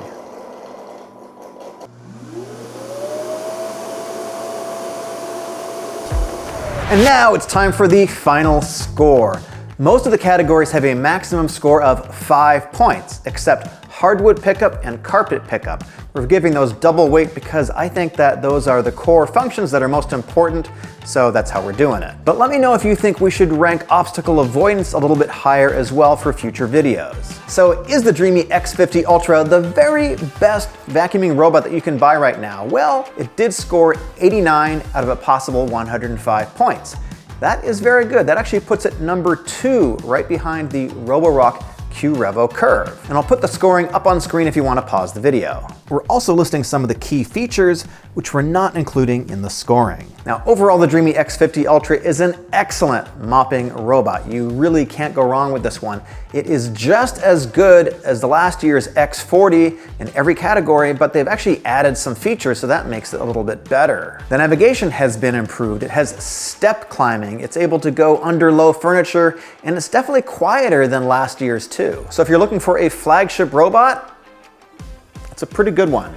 Today, we're comparing the X40 Ultra against the brand new 2025 X50 Ultra. Now, the X50 is the second best robot we've tested so far in 2025, and the X40 Ultra is one of the best from last year. However, it's about a year old right now, and so the price has gone down. So if you want a flagship robot, but without the flagship price, a good strategy is to buy one that is kind of a little bit older. Now, Dreame sent me both of these robots, and I've used them in my house pretty extensively over the last year, so I'm very familiar with them, and I've done all my own testing. Dreame has no input into this video, and they haven't sent me any kind of payment. So let's cover the basics. These are both flagship mopping robots that have fully featured base stations, AI-powered navigation, and obstacle avoidance. And they deal with the basics of picking up dirt from hardwood and carpet really pretty effectively. So these are the best robots that Dreame has to offer from this year and last year. So there are 6 main differences between the X40 Ultra and the X50 Ultra. Now, the X50 Ultra is one of the first robots available that can climb over thresholds. And in our testing, it was able to climb over a 2 centimeter or 3/4 inch threshold with ease. And if you have a double layer threshold, Dreame says it can climb up to 6 centimeters or about 2.36 inches. Now the X40 has 12,000 pascals of suction, while the X50 has about 2/3 more suction at 20,000 pascals. And we'll see how much difference that actually makes in the real world. Now the X40 has an RGB camera and a LiDAR system for navigation, but the X50 has an RGB camera, a time of flight sensor on front, and a LiDAR system on top that they call a VersaLift sensor. Now the sensor is able to drop down into the body of the robot and get under furniture. And the next big difference is the base station has a 21 nozzle system on the X50 to clean the mop pads, and the X40 has less than 21 nozzles. Let's get into the testing. In our performance tests on hardwood, both robots picked up 100% of the sand we sprinkled. And on carpet, they had similar performance as well. So both of these robots are really competent with the basics of daily vacuuming on different surfaces. Now in theory, the X50 should be a little bit of a better performer, but in the real world of my house, they're both actually pretty good. The X50 comes with a new dual brush roll design which rotates in opposite directions and is very effective at preventing hair from wrapping around the brushes. Now the X40 comes with a single brush roll, but there is an option to purchase a tri-cut roller, which is actually pretty effective at anti-tangle as well. And if you have long hair in your house or pet hair, I would probably recommend that you get this optional brush roll because it's just better at dealing with hair. Both robots have dual rotating mop pads, and overall their performance is actually quite similar. They also both have an extending mop pad on one side, which is really effective at getting right up to baseboards. Now the X50 arm extends just a little bit farther. Now the X50 has a more advanced AI system called Clean Genius and is supposed to detect stains and remop the area if needed. Now we haven't tested this feature too much yet, but with most robots we've tested, these AI dirt detection features are kind of a work in progress. Now they do tend to get better with time and firmware updates, but they don't really work all that consistently, and at least on the X40, really didn't seem to detect dirt all that well, but again, your mileage might vary. So let's look at where these two models are different. Now the first thing is obstacle avoidance and navigation. The X50 is more advanced than the X40. It has a LiDAR system on top of the robot in this turret, which helps it make real-time maps of your room as it's working. However, what's really cool is the turret can drop down into the body of the robot and go under furniture like my stove. The height of the X50 with the laser turret up in the air is about 111 millimeters, or that's around 4.37 inches. And if we look at the clearance of my stove, that is very close. And you can see with the turret extended, there's actually no way it's going to get under the stove. It is just a little bit too high. And a lot of other robots that I've had get stuck going under the stove because they get stuck on this power cord. So I've typically made this an off-limits zone. But the Dreame has this system they called VersaLift, where the turret on top with the time of flight sensor can sink down into the body of the robot and get under the stove to clean it. Now it still has a camera and a sensor on front, so it can figure out where it is. This is pretty cool. Now the X50 is also one of the better performers we've tested in our obstacle avoidance test. Although no robot is perfect, it identified and avoided a phone charging cable on the floor pretty easily, and it also avoided fake pet poop. It's actually one of the best out there. It's pretty impressive. Now the X50 might be really good, but the X40 is actually no slouch, and they've done some firmware updates over the last year that's actually made it better now than it was at the launch. So in our obstacle avoidance test, it was able to avoid things like pet poop, shoes, and in the real world, I think both of these are gonna be pretty good. They've been pretty good in my house. However, I think the X50 is definitely gonna be a little bit better with cables because it just has a newer AI system and probably better hardware. Now they both do have cameras on board, and they have a database of obstacles that they can recognize that will be updated again throughout the year with firmware updates. Now Dreame hasn't changed the look and design of their base stations in a couple of years. However, while they might look the same, there are some key differences in how they work. The X50 uses 176°F, that's 80°C hot water, to clean the mop pads, versus the X40, which uses 158°F, 70°C. Is that 10 extra degrees Celsius worth it to you? I don't know. But in practice, both of these are actually very, very good at cleaning the mop pads. And they both have a self-cleaning base plate. but you don't need to remove it on the X50. There's only a little filter that comes out, so it's actually less work. Now the X40 base plate does come out, so you do need to clean it every now and then, but it's not very difficult. Now they both have hot air mop drying, and they also both have a container for cleaning fluid, and of course they both have auto dust emptying as well. These are both really good base stations. I'd call them state of the art. They're as good as anything out there. Now, if you're the kind of person that likes to have your robot working while you're at home, noise levels are probably going to be a bit of a concern for you. Now, the X40 and the X50 Ultra are actually both very quiet mopping robots. While they're working in normal mode, vacuuming and mopping, you're going to see a decibel range of mid-50s, which is actually quite good. And when they're at the base station and they're emptying the dust canister, you're going to see a decibel range of about 70 dB. That's actually pretty loud, but you're only going to hear it for a few seconds. So I would recommend not using it in the evening or in the early morning if you're worried about waking up your baby or something like that. The Dreame app is the same for both robots, although there are some slight differences depending on which model you get. This is the X50. And you can have multiple maps for different floors of your house. And you can divide up each floor with different rooms, so you can send out the robot to clean a specific room. It's also pretty easy to customize the cleaning the way you like. For example, you can vacuum and mop, or mop after vacuuming, or you can completely customize your room cleaning. You can adjust the suction settings, and you can adjust the wetness of the mop, and also the mop washing frequency. And you can even set the route as quick or standard. And if you don't like to make decisions, you can just use Clean Genius, which is going to set the cleaning optimization for you. It's going to basically decide how to clean your room based on what it sees and how much dirt there is. And you can even set it for deep cleaning. You can set up the carpet cleaning settings the way you like. You can have it detach mop pads when it is going across carpets.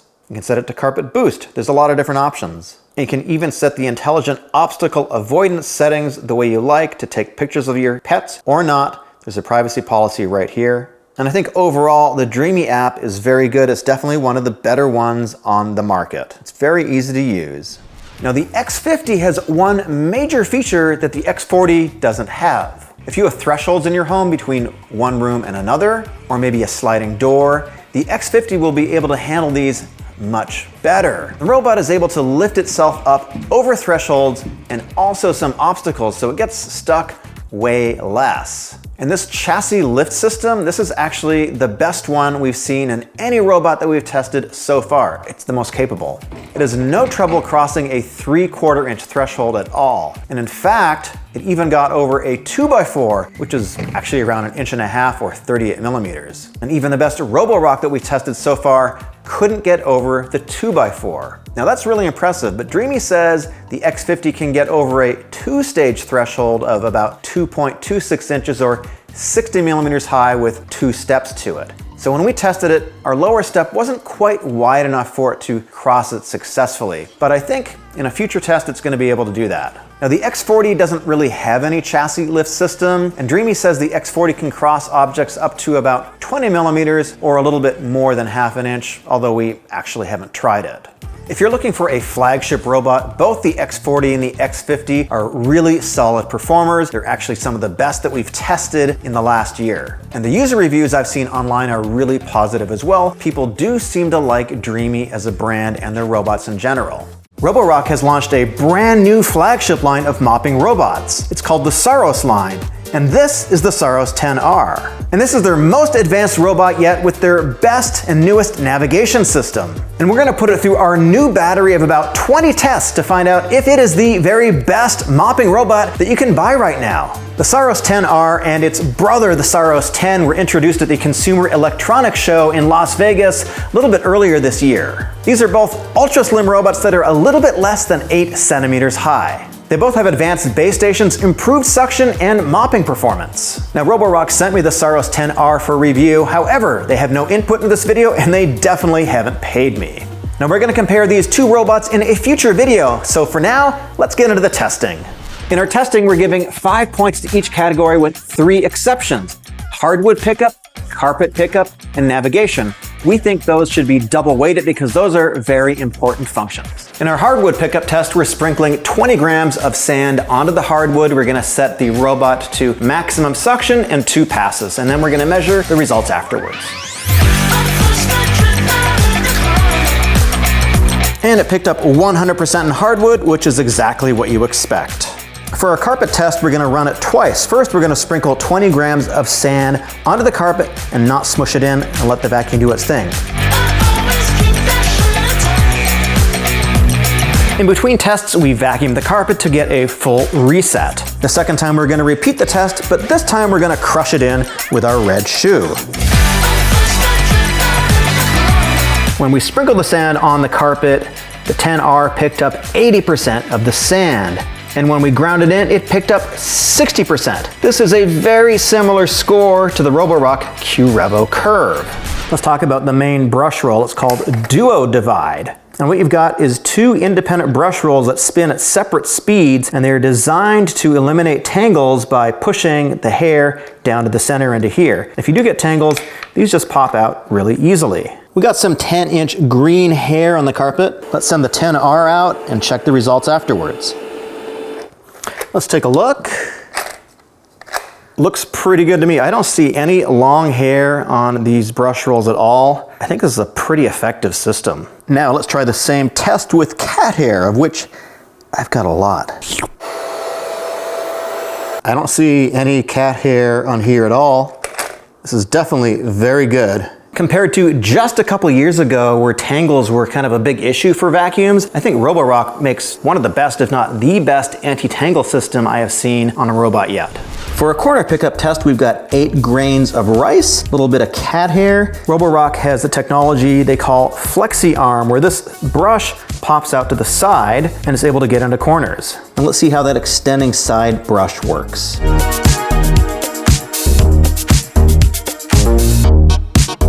Picked up all the grains of rice, and I think most of the pet hair. I think one little tiny piece might have gotten blown to the side. That's pretty common, but overall I think that's really good. Our next test is our mopping test. We're gonna pour a set amount of soy sauce onto the floor, then we're gonna set the robot to 2 passes and deep cleaning, maximum water. Just to show I'm cleaning it up before we start. I think that's actually very good. There is really not a lot of soy sauce left on the floor. And what it did is it recognized that there was a mess on the floor in the middle of its mopping.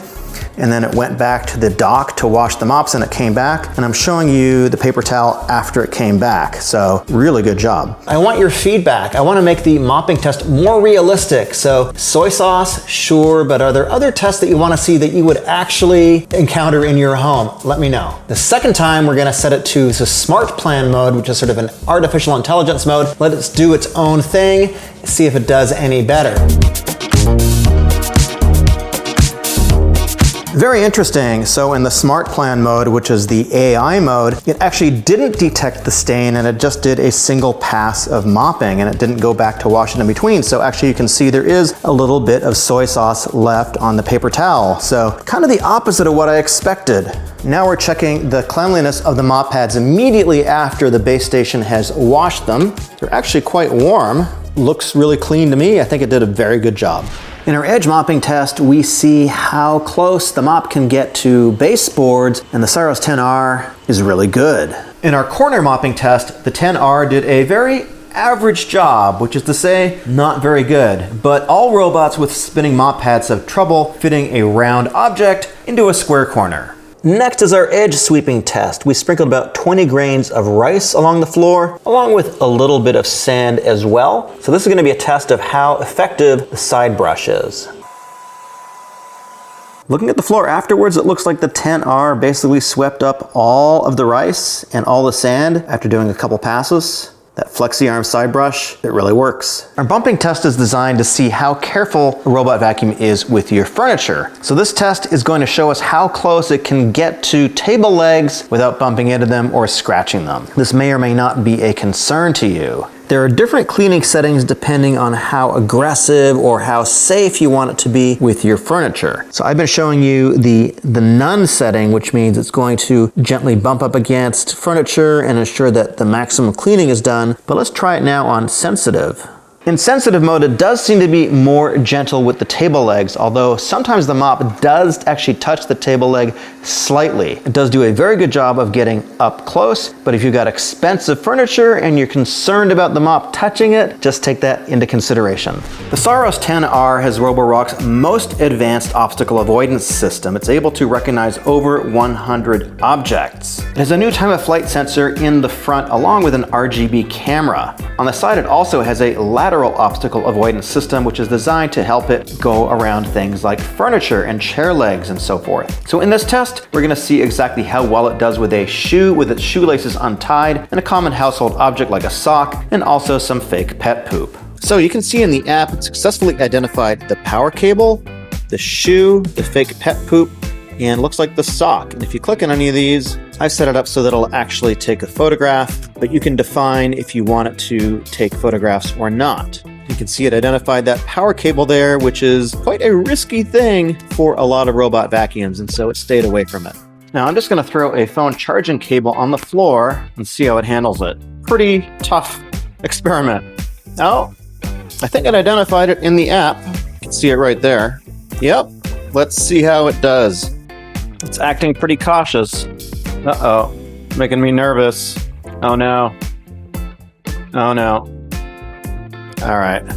As these robots get better and better, we're adding in some real-world testing because not every test that we invent is a substitute for the situations that a robot might encounter in your home. First, because the Saros Z10 is very slim at just under 8 centimeters, it had no problem cleaning under the stove. Next, these doormats are very difficult for most robots, and I typically set them as a no-go zone because a lot of them just get stuck. But now, I'm seeing what these newer robots can do. And the Saros didn't get stuck, which in my mind is actually pretty impressive. And here, it successfully identified this bottled water, which was sealed in plastic, as a plastic bag, and it cleaned around it. Now, these wire chair legs can be pretty difficult for a lot of robots, and it successfully identified them and it avoided them. The only trouble it had was with these pet mats. However, I'm going to mention that no robot I've tested so far has successfully avoided these. I always set this area as a no-go zone, and I think with a software update, this could probably be fixed. And finally, the Saros Z10 is one of the few robots that I've tested that can successfully navigate and clean a shag carpet. The Z10 is an extremely quiet robot. In fact, it's just about the quietest we've tested so far. In normal cleaning mode, it's at about 56 decibels. When it's at the base station cleaning the mop, it's at 59 decibels. And emptying the dustbin, it was at 70 decibels for just a couple seconds. If noise is a big factor for you, the Z10 should definitely be on your short list. Roborock has a very well-developed app. It's probably one of the best in the industry. First, when you do mapping of your home, it recognizes furniture really nicely and kind of outlines it in a very easy to understand way. You can see where your base station is, and you can see that it recognized this piece of wood that I put on the floor. It's pretty easy to switch between multiple maps, so you can have different maps for different floors in your house. It automatically names the different rooms, although it's pretty easy to rename them. And I found that if you want to do mopping on another floor, it's pretty easy. You just take the robot there, set it down, and it'll either automatically recognize what floor it's on, or you can set it that way. You can tell it a specific order that you want to clean your rooms. And you can also give it specific zones that you want it to go to. So I could say, hey, I want to clean this zone here.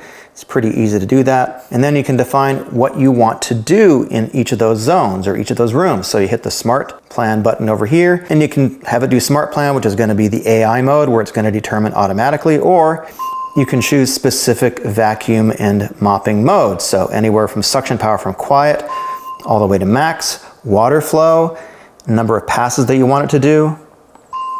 You can specify the same type of thing for mopping, or you can do just vacuum only, or you can customize any of the zones that you want. You can control the base station, so you can tell it to empty the robot, you can wash the mops, or you can dry the mops. And you've even got some specific dock settings here too. There's also a lot of ways you can customize the type of cleaning that you want. For example, in floor cleaning settings, you can decide how you want the flexi arm to work, automatic remopping, cleaning patterns. There's really a lot that you can do. And even reactive obstacle avoidance, you can have it be a little bit more sensitive or a little bit less sensitive with this collision mode. You can tell it to take pictures of your pets or not. And they also define their privacy policy on how photos are stored. So essentially, you can have it take a photo and it'll be stored encrypted on your device. If you want to view it in the app, it will be transmitted to the server and then deleted after 3 days, but you can read the policy. And of course, you can turn all that stuff off if you want.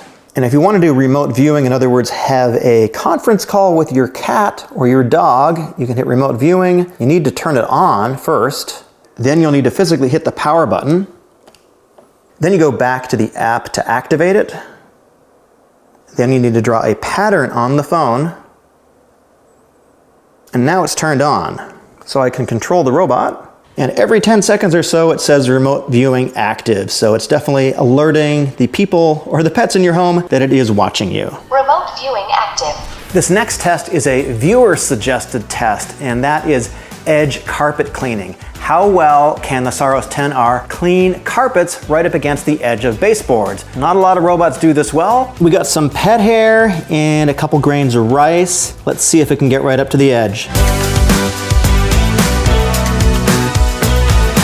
The Roborock just finished cleaning the carpet and it didn't really get up to the edge. It didn't activate the side brush. There actually are not many robots that do. What is crazy to me is how fast the robot vacuum industry is advancing. Last year, Roborock introduced the Qrevo curve that could climb over thresholds up to 30 millimeters high. That's a little bit more than an inch. And this has the same capabilities as that. Now, I've got a piece of plywood over here that is a little bit less than that. It's about 20 millimeters high. Once the Roborock had mapped the threshold, it had no difficulty getting over it. Sometimes, yes, it takes a second for it to climb over, but every time we tried it, it went over successfully. Now let's talk about the base station. First off, it is very shiny. You can probably see my reflection in there. And of course, you've got 2 water tanks, clean water, dirty water. And I should note that these tanks seem to be a little bit smaller than the Roborock Qrevo curve. In here, you got your dust collection bag, and then you've also got a tank which you can put solution in, which is going to help clean the mop pads. And of course, the robot is self-emptying. It can also wash the mop pads with water at up to 80 degrees Celsius. That's pretty hot. And it also dries the mop pads with hot air. And the base plate comes out for easy cleaning. And the base plate itself is self-cleaning. You can see these arms move around and basically squeegee out the dirt and hair.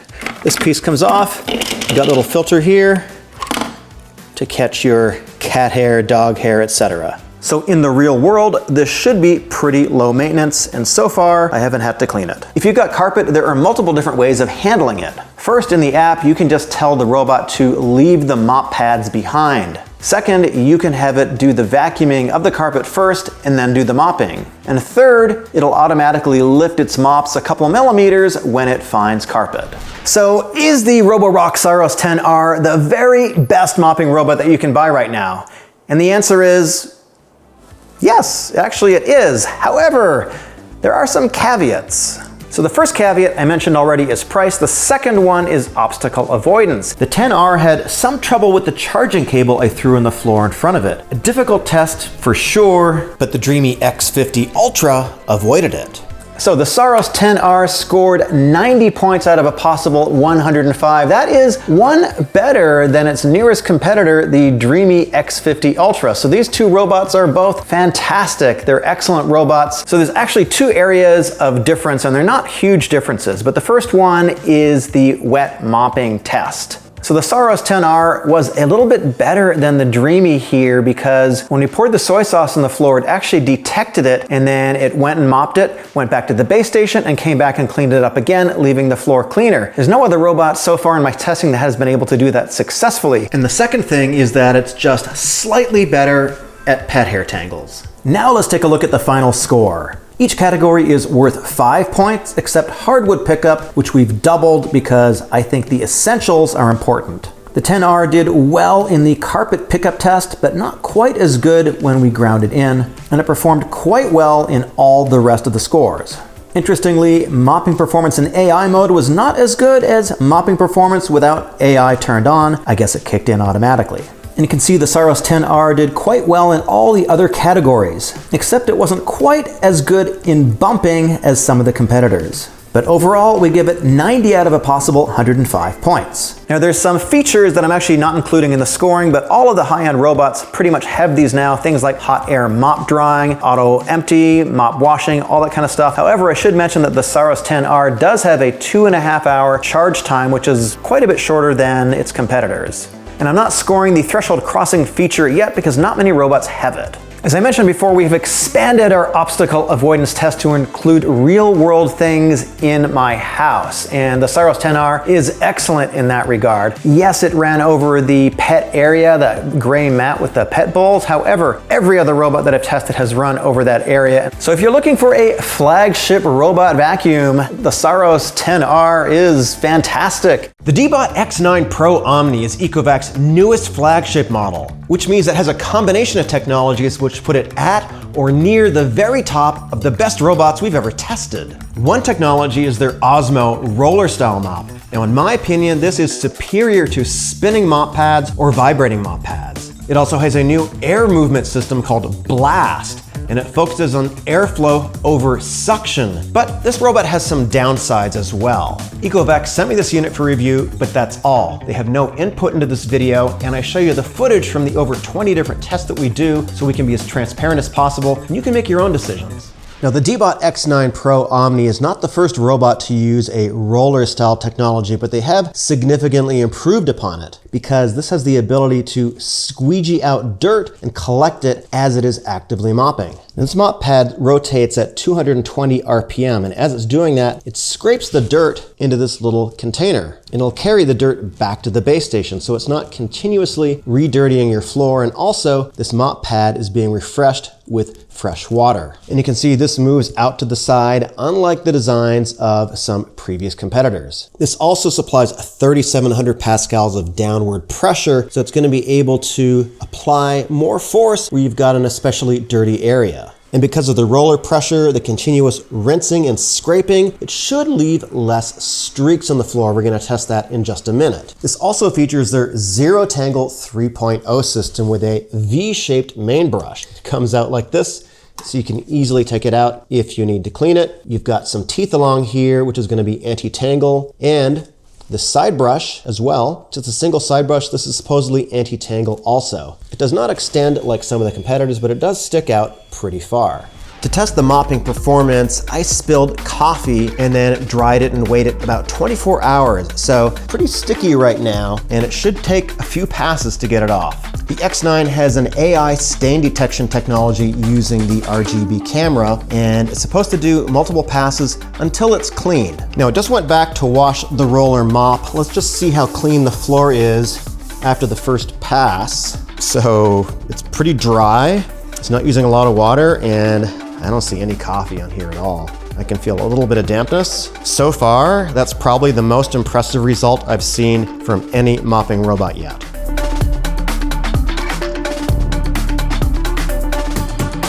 This is very impressive. This is the map so you can see actually where it detected the dirt and did a whole bunch of extra passes there and cleaned that coffee stain. Ultimately, the X9 went back to the base station to clean them up 4 separate times to clean up the coffee stain. Now, you might think that's a lot, but if you're not home, I don't think it really matters. So it's not the fastest thing in the world, but it is very good at what it does. Now we're gonna perform the same test with wet soy sauce. It's going back to wash the mop, but let's check out how clean it is so far. There is the slightest hint of soy sauce on here. It's at the base station now. It is currently cleaning. Let's see how it did. There is absolutely no soy sauce left here at all. It did go back to the base station to clean them up 4 times. Nothing on the paper cloth. For our carpet picket test, first we vacuumed the carpet, then we sprinkled 20 grams of sand onto the carpet and sent out the vacuum with maximum suction and maximum passes. We repeated the same test with another 20 grams of sand, but this time we ground it in with our special grinding in shoe. The X9 was able to pick up 84% of the sand that we sprinkled on the carpet. And when we ground it in, it picked up 80%. That is the best overall score we've seen for any robot vacuum. Now we're gonna check the anti-tangle capabilities of the robot. I've got some 8-inch hair. Let's see how it does. Now, I don't see a lot of hair, so I'd say this is quite effective at avoiding tangles with longer hair. Let's try it with some pet hair. We just finished sweeping up the pet hair, and again, this looks pretty good.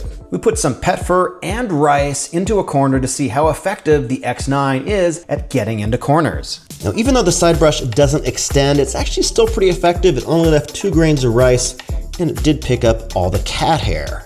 When cleaning grains of rice along the baseboard, the X9 does a good job, but it does tend to kick some of the grains of rice back out onto the floor. Now, it collects those in a second pass, and this type of behavior we've actually seen from a number of robot vacuums. It looks like D-Bot did slow down the speed of the side brush to help mitigate that issue, but I'm not sure how many people are actually picking up rice from their baseboards. So take that as you will. The mop on the X9 extends out to the side, so let's see how close it gets to the baseboard. It gets very close to it. It leaves maybe at most a ½ inch along the edge. So not as close as some of the robots with extending spinning mop pads, but it gets pretty close. Let's see how good it really is at getting into corners. It mopped into the corner about as effectively as a robot with an extending round pad. It's just really difficult to get right into a square corner. Next, let's talk about obstacle avoidance, which uses advanced AI. The X9 has a suite of sensors for obstacle avoidance and navigation. It has LiDAR, a time of flight sensor. It has an RGB camera, and of course it has AI to tie everything all together. They say it's able to recognize 100 objects, including cables, toys, pet bowls. So it was successful in avoiding all of those objects, and you can see on the map it made big, wide berths around all of them, and it even managed to avoid getting stuck on the shoelace. That's one of the best performances I've ever seen. We're gonna do the same test again, but this time throwing down a phone charging cord. This might be tricky. You can see it did successfully avoid the cord, and it did see the fake pet poop. You can see it made a circle around it, but it did touch it. I've never seen a robot that's perfect, but this is very good. For some reason, a lot of robot vacuums do not spin their side brush while they are on carpet up against a baseboard. We checked the X9, and in fact it did, even though it didn't necessarily go in a straight line. Now, the X9 isn't the thinnest robot on the market. It's about 3.8 inches high, or about 98 millimeters, but it is definitely low enough to get underneath my stove. And there's a big power cord under there, and it did not get stuck on it. Now, the X9 has an advanced base station. This bag will hold up to 150 days of dirt. It's quite large. You've got a cleaning solution, which is automatically mixed in with water. It has hot water mop washing, and it can vary from 40 to 75 degrees Celsius, depending on the amount of dirtiness on your floor that it finds. It also has hot air drying. You've got a pretty large clean water tank and a dirty water tank. The effectiveness of the X9 does come with a downside. It's louder than competing robots. In normal vacuuming and mopping mode, it's around 65 to 66 decibels measured at around 10 feet. That's about the same noise level as an office conversation. When it's emptying the onboard dust canister, it's around 77 decibels, which is pretty loud, but similar to competitors, and it only lasts a few seconds. And when it's washing the mop, we measured it at around 53 to 55 decibels at 6 feet.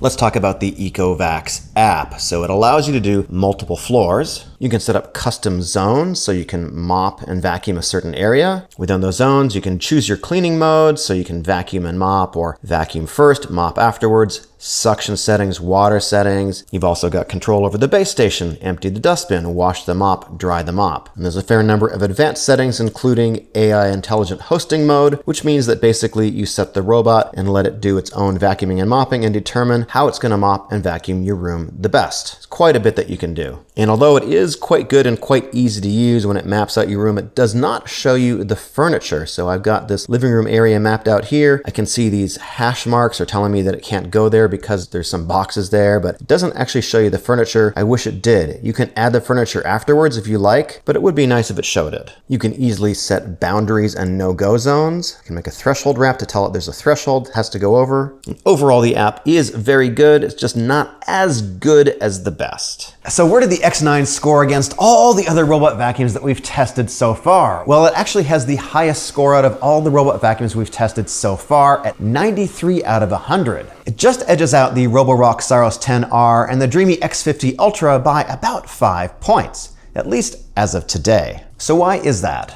Its carpet pickup ability is better than most robots that we've tested, and its mopping capability is actually the best. It has a very good balance of not using too much water and leaving streaks, and using just enough water to get rid of the stain. And also its AI capabilities at identifying stains and going back and remopping them until it's clean is the best we've actually seen. For all the robots that we test, I use them in my house for several weeks to get a sense of how they really perform in real world environments. And in terms of obstacle avoidance, it is very good. It's able to avoid shoes in my house, power cords, all the things that a lot of robots get tripped up on. It gets stuck very, very little. So it is very good in a real world setting. And even though it did run over the fake pet poop in our tests, it only did that once and not consistently. And I have not seen any robot that is perfect in this regard yet, although they're all getting better. Now, the main areas where it is not as competitive as some of the other offerings out there are speed, noise, and the amount of time it takes to mop your room. It goes back to the base station frequently to clean them up. Again, if you're not home, not a big deal. It is one of the louder robots out there, so if you're using it while you're at home, I wouldn't recommend using it at night. The Ecovacs D-Bot X11 Omnicycle is Ecovacs' newest and most advanced robot vacuum.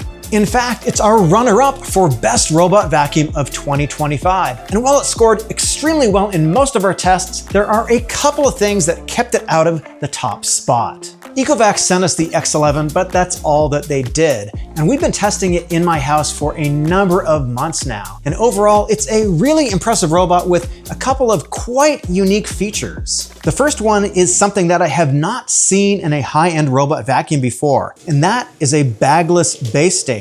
Now, all the flagship competitors feature a disposable bag that you throw away every 4 to 6 months, and those costs can add up. But the X11 has a cyclonic filtration system in a removable canister that's washable, and it's pretty easy to empty out. Second, the X11 has something that no other robot has right now, and that's fast charging. And we'll get into that in just a minute. And third, it has a roller style mop. And although this is becoming more common, we found the X11 to be particularly effective with mopping. Now let's get into the testing. And of course, one of the most important tests is how well does any robot pick up from hardwood? So we sprinkle 20 grams of sand onto the hardwood and see how it does. The X11 has Ecovacs' newest version of their Blast technology with a claimed 19,500 pascals of suction and a 100-watt motor. And it also has a special fan which is designed to improve pickup performance. And of course, the X11 passed with flying colors like any modern robot should. It picked up 100% of the sand. We also test pickup on carpet 2 different ways. First, we sprinkle sand onto the carpet.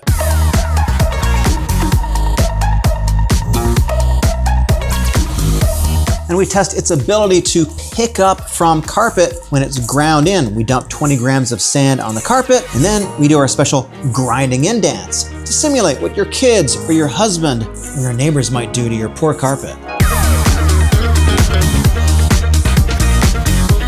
On both tests, the X11 picked up 82%. That is the second highest overall score we've ever tested, just behind the Narwal Flow. Now, the score being exactly the same both times is kind of unusual, but we do vacuum the carpet between tests, and we actually ran this test several times to validate it. We tested edge pickup, and the X11 performed extremely well, getting dirt right up to the baseboards.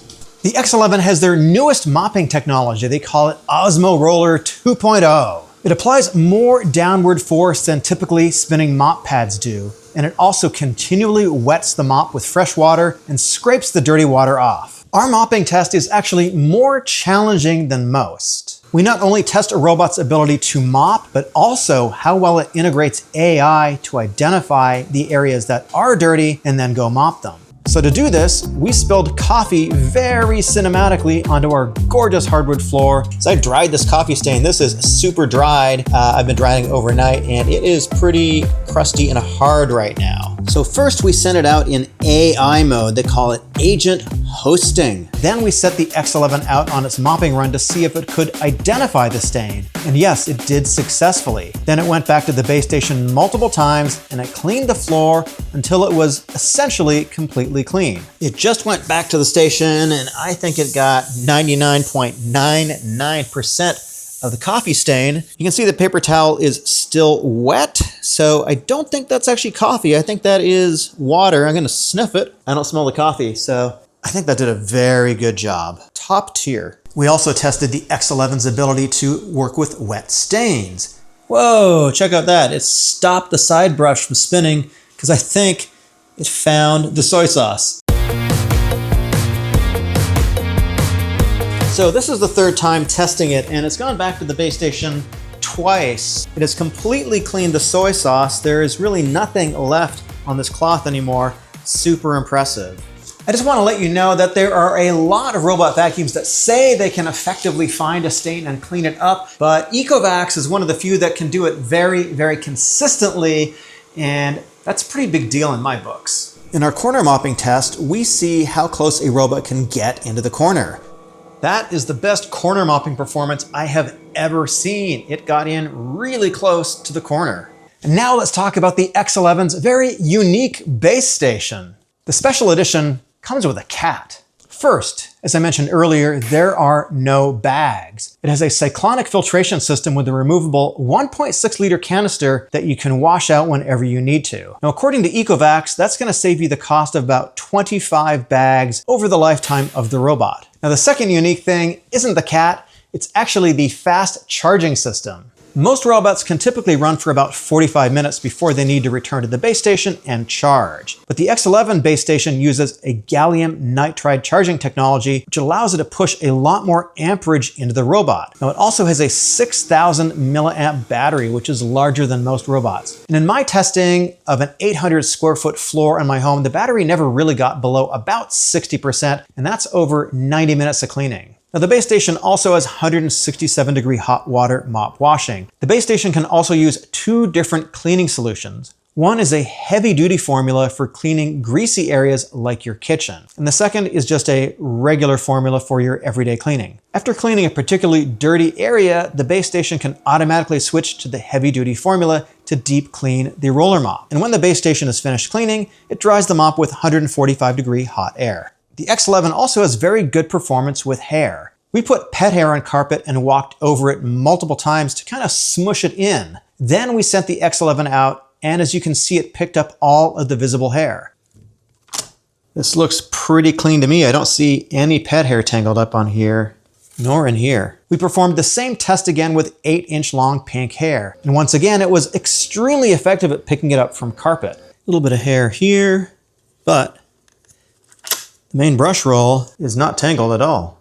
The X11 uses Ecovacs' newest navigation and obstacle avoidance technology. It has a structured light sensor in the front, an RGB camera, and an infrared camera as well, and incorporates their newest vision language model that does not limit the number of obstacles it can see. In our obstacle avoidance test, overall, the X11 performed extremely well. It even avoided the shoe with the untied shoelace. However, it did bump into the fake pet poop on one occasion, so we tested it multiple times. So it's a good reminder that no robot is going to be perfect 100% of the time. And of course, my cats love robots, and the X11 avoided them both with no issues. We put a charging cable on the floor to see how well the X11 can avoid it. A year ago, most robots would fail this test, but the X11 got super close without getting tangled. The X11 can vacuum under low spaces like my stove, and it did not get stuck on the cables underneath the stove. The X11 also has threshold crossing capability, and it will successfully get over a threshold that's about 24 millimeters high. That's about 0.95 inches. Now, it works fine, it's just not as high as some of the competitors, but for most homes, that's going to be sufficient. And in testing it in my home over several months, it was generally extremely competent, and it rarely got stuck with a couple of exceptions. Now let's talk about the downsides, which kept the X11 away from the top spot in our best vacuum of 2025. But I do want to emphasize the difference between the first and the second place robot is super, super close. So the first issue is the app and mapping. The Ecovacs app has come a long way, but so have the competitors. It works fine most of the time,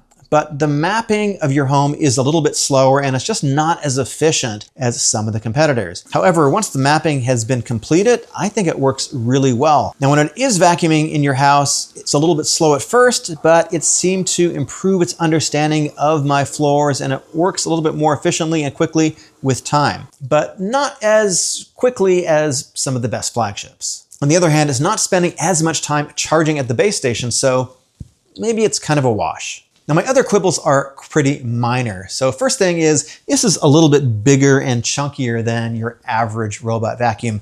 I don't know if that's a very big deal. It is a little bit louder than your average robot vacuum. It's not insanely loud, but you will notice it. I probably wouldn't run this at night. And the main thing is, when it's moving around your home, it can get stuck on doormats and also pet mats. Overall, the X11 is really one of the best robot vacuums that you can buy right now, and sometimes it has more aggressive pricing than its competitors. It's excellent with mopping, and it's one of the very best performers on carpet, and it's extremely good at identifying stains and mopping them up. It seems like robot vacuums are advancing so fast that there's a contender for best robot vacuum pretty much every month now. And the MOVA V50 Ultra Complete is definitely a contender based on specs. MOVA sent me the V50, but that's all. And at least for the moment, it is their flagship robot. And if you think that MOVA robots look a lot like Dreame robots, well, you're right. They're actually partner companies. But I think that MOVA offers just a little bit more value for the money. So we're gonna test the V50, and at the end of this video, we're gonna give it a score, and we're gonna see how it stacks up on our current leaderboard. The MOVA V50 has slightly better specs than the Dreame X50, but at a lower price. For example, the V50 has 24,000 pascals of suction, whereas the Dreame X50 has 20,000. They both have dual spinning mop pads, which we'll test in a moment, but the V50 can mop with warm water, and the Dreame can't.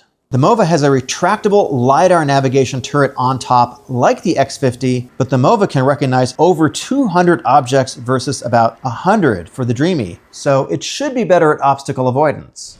One of the core reasons why you're gonna buy a robot vacuum is for pickup both on hardwood and on carpet. And so we sprinkle sand, 20 grams of it, all over the hardwood to make sure that it does a good job. And we found that the V50 was excellent on hardwood, picking up 100% of the sand that we dumped on it. We also found it to be quite effective with larger chunks of material like ground up chips and cereal. Not that anyone would ever leave those on their floor. Of course, we tested on carpet as well. We sprinkled 20 grams of sand onto the carpet, and then we let the vacuum go out with maximum suction and 2 passes. And we found it picked up 93% of the sand. That is close to the best we've ever seen. Now, of course, you might have people that like to dance on your carpet. So with our special grinding and dance technique, we sent the robot out again, and we found that it picked up 70% of the sand, which is very close to the best we've ever tested. The V50 has an extending side brush, and that makes it really effective at getting dirt out of corners. We placed 8 grains of rice, and we let it do its thing. And you can see it was super effective. It got all 8 grains of rice without any issue at all. We sprinkled 20 grains of rice along our baseboard, and then we sent the MOVA out. But it has a system where it's supposed to be able to recognize dirt and not kick it out into the middle of the floor like pretty much every other vacuum does. It didn't seem to work on the first part of the baseboard, but then when it got over here, you can see in the app, it recognized some dirt, and then it slowed down the side brush quite significantly, and then it finished the task.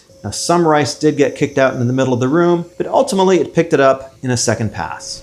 The V50 has a dual brush roll system that is attached only at one end, so it helps move the hair down into the robot. They call it the Turbo Wave Duo Brush System. And the main wheels are supposed to avoid tangles as well. Somehow, not quite sure how that works, but when we tested it on pet hair and hardwood, it did a very good job at pickup, and also it seemed pretty anti-tangle. Let's take a look. Looks pretty anti-tangle with the pet hair. There is a little tiny bit here on the wheel. That's about it. We also tested it on longer 8-inch hair. And again, it did a really good job. This is an effective brush roll. In our corner mopping test, we actually test how well you can fit a round object into a 90-degree corner. Most robots don't do a very good job of it, but actually the MOVA V50, I think it got closer into the corner with the mop than I've seen any other mopping robot before. That's pretty impressive. Now, what's pretty unique about this robot is that it can use warm water up to 100 degrees Fahrenheit on the mop pads. It dispenses the hot water at the base station onto the pads so they are warm when it first starts mopping. Now, the V50 has an onboard water tank, so as it's mopping, it is actively wetting the mop pads, although with room temperature water. It can push down onto the floor with 8 newtons of force. That's about 1.8 pounds. But what I think is actually pretty unique in the industry is the mop pads can actually tilt at a 5-degree angle in order to provide better coverage over things like thresholds. Now let's see how it performs with a wet mess. Soy sauce. You can see the robot spotted the stain. It's identified it as a liquid stain, and it is doing an intensive cleaning procedure on this liquid stain. And it's got a little area where it's working. Okay, the robot has gone back to the base station and once cleaned the mop pads. I think it looks pretty good. Maybe it could use one more pass, but that's pretty decent. In our side mopping test, you can see the mop is very effective, staying right up to the baseboard all the way along the wall. Now, let's see how the MOVA does on dried stains. This coffee stain has had a chance to dry overnight, and it is quite hard and crusty, and I think even Enzo agrees. Let's see how the MOVA does cleaning this up. So I set it to a little bit above the medium wetness, and I have set it to 3 passes, and so far it looks like it's actually being pretty effective. I think it got the entire stain in the first pass. I am using the auto detergent dispensing mode. Let's see what it looks like on a cloth right now. It has not gone back to the base station quite yet. So after the first pass, you can see that there is definitely coffee still on the floor. It's back at the base station. It is cleaning the mop pads. It just cleaned the mop pads at the base station, and they are nice and warm right now. Let's send it out for its next pass. So after going back to the base station a couple times, it has basically gotten all of the coffee off the floor. Now, in my experience, any robot with spinning mop pads is going to be moving some of the dirt around the floor. It's not going to be as efficient as picking it up as a robot with a roller style mop pad. It does need to go back to the base station more often. MOVA gives you 2 separate cleaning solutions that auto dispense from here. A is the general multi-purpose cleaner, and then you also get a pet odor solution, which goes in here that is supposed to be able to deal with, I guess, pet pee. Now, I'm not going to test this because my ultra fluffy kitties are fully litter box trained, but it does seem to be a useful feature. The V50 has the most advanced navigation and obstacle avoidance system in the MOVA ecosystem. They call it AI Smart Sight, and it has dual RGB cameras. It also has a light to illuminate dark areas. It also has a spinning LiDAR system in this turret, which can retract to get under things like my stove. It can go as low as 89.5 millimeters. Now, the LiDAR system scans the room 360 degrees, and it also has proximity sensors on the side and the back for walls and furniture legs. And of course, it has a carpet sensor and a cliff sensor too. So to check obstacle avoidance, we've got a shoe with the lace untied. We got a sock, should be pretty easy. We got some fake pet poop, maybe a little bit difficult. And we've got a power cord along the wall, which tends to be quite difficult. You can see it identified everything very successfully, including the shoe and even the power cable. And you have an option to let it save the photos or not take them at all. So it's one of the few robots that has successfully navigated every single obstacle in the test without touching it. Pretty impressive, but avoiding a charging cable is one of the most difficult things a robot vacuum can do. The V50 aced it. MOVA says that the V50 is supposed to have the highest climbing ability of any robot on the market right now at 2.36 inches for a double layer. Now, it's supposed to be able to cross a single layer threshold of up to 3 centimeters. This 2x4 is actually 4 centimeters. Let's see how it does. Whoa, yes, it did it. It gets over thresholds via these little cams next to the wheels, which help push it over. So cool.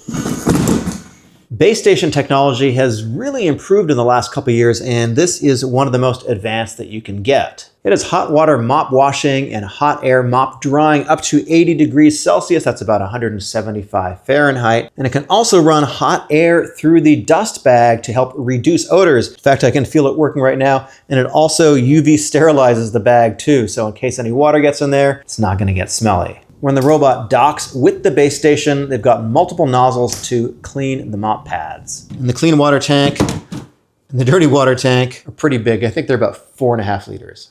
The washboard is super easy to clean because it is self-cleaning. All you need to do every now and then is pop out this little filter to get rid of any kind of hair that's stuck on here. That's it. So overall, this is a pretty low maintenance dock. And honestly, I think it's one of the better looking ones too. I think the gold is kind of cool. One thing I was not expecting when I opened the box was to see this accessory pack where you get cleaning fluid, you get pet odor fluid, you get 12 additional mop pads, you get 3 bags, you get a couple of extra side brushes, another set of main brushes, and 3 filters. I think MOVA is going the extra distance to prove that they are a value brand. The V50 is a very quiet robot. When it's mopping and vacuuming, we saw 56 decibels. When it's cleaning the mop, we saw 61. And when it's emptying the dust, we saw 72.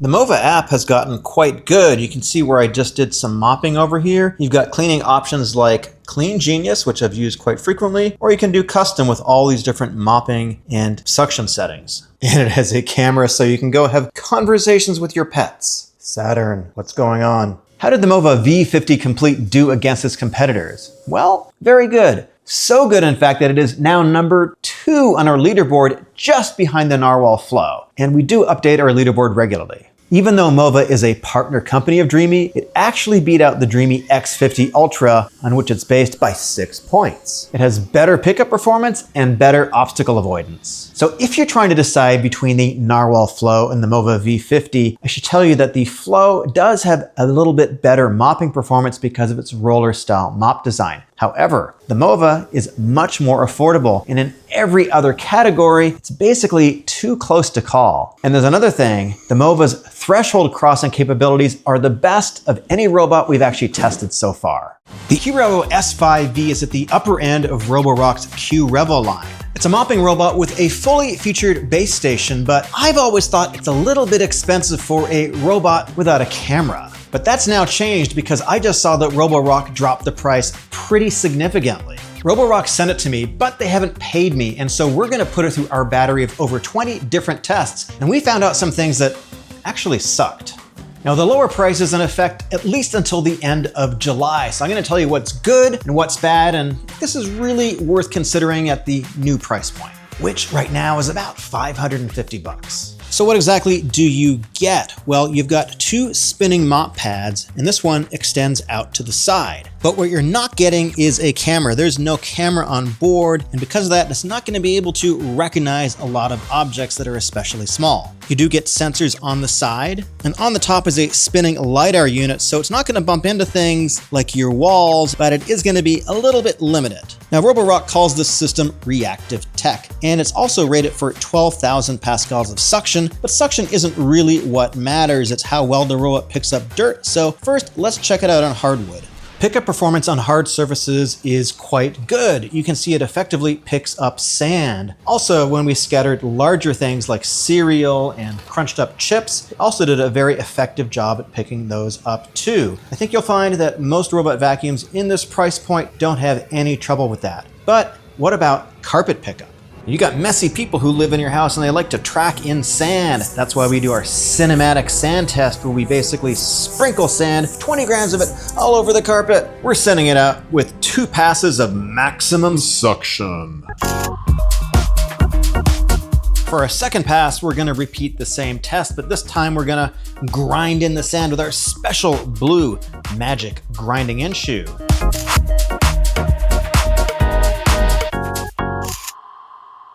When we sprinkled the sand, the Roborock picked up 80%. However, when we ground it in, it picked up 75%. That's actually pretty typical for a mid-price robot vacuum. Roborock has adopted this duo divide roller system on other robots in the Qrevo lineup. I think it's pretty effective, but to show you, I'm gonna put some 6-inch hair on the floor, and then we're gonna check out how well it did afterwards. Just finished sweeping and mopping. That looks pretty effective to me. Let's try it on pet hair, because I got some fluffy cats. Okay, so it put out the side roller mop brush because it saw the cat. It can see very big things. We're gonna check out the rollers in a second, but you see it did leave a little bit of hair here because it's kind of got damp and wet, and I don't think it had quite enough suction to pick up this damp hair. But for anti-tangle with pet hair, I think it looks pretty good. We're gonna see how well it performs in corners. I've sprinkled down 8 grains of rice and some cat hair. Okay, it's not bad. It left behind 2 grains of rice, so it's not quite as good as the ones with the extending arm, but it did okay. Now, I'm a coffee drinker, which means I spill coffee on my floor all the time, but I bet you don't do it as cinematically as I do. So to help me with my coffee addiction, we're gonna see how the dual spinning mop pads work and if they can really pick up this stain that's been sitting overnight. To give it the best chance, I've put it in water flow high, 2 passes, and the deepest cleaning, which is gonna take a little bit longer.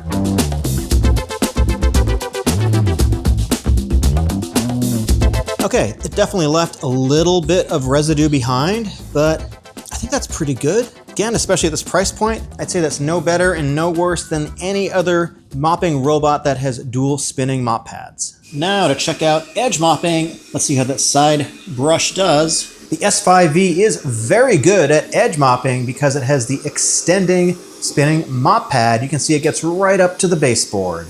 Now, like pretty much every other robot vacuum with a spinning mop pad, it has difficulty getting a round object into a square corner. So it kind of missed a little bit, but overall, no better, no worse than the competition. And now to check the edge cleaning ability, I've put 20 grains of rice along the baseboard to see how well it does. This does not have an extending brush.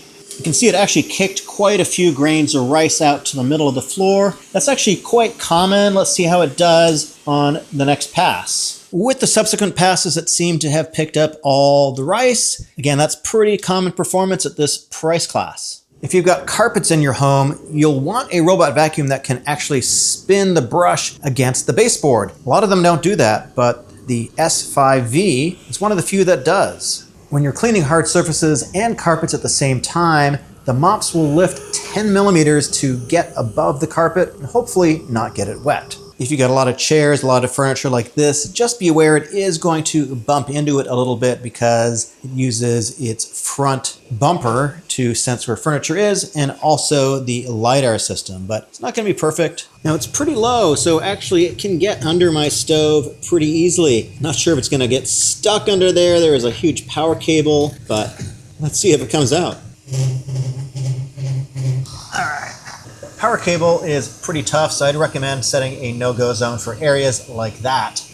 Now the S5V doesn't have a camera because cameras are expensive. So this is one thing you're probably gonna give up is obstacle avoidance. So to test that, we've got a shoe, we've got a sock, we've got some fake pet poop, and we got a power cord along the wall. Let's see how it does.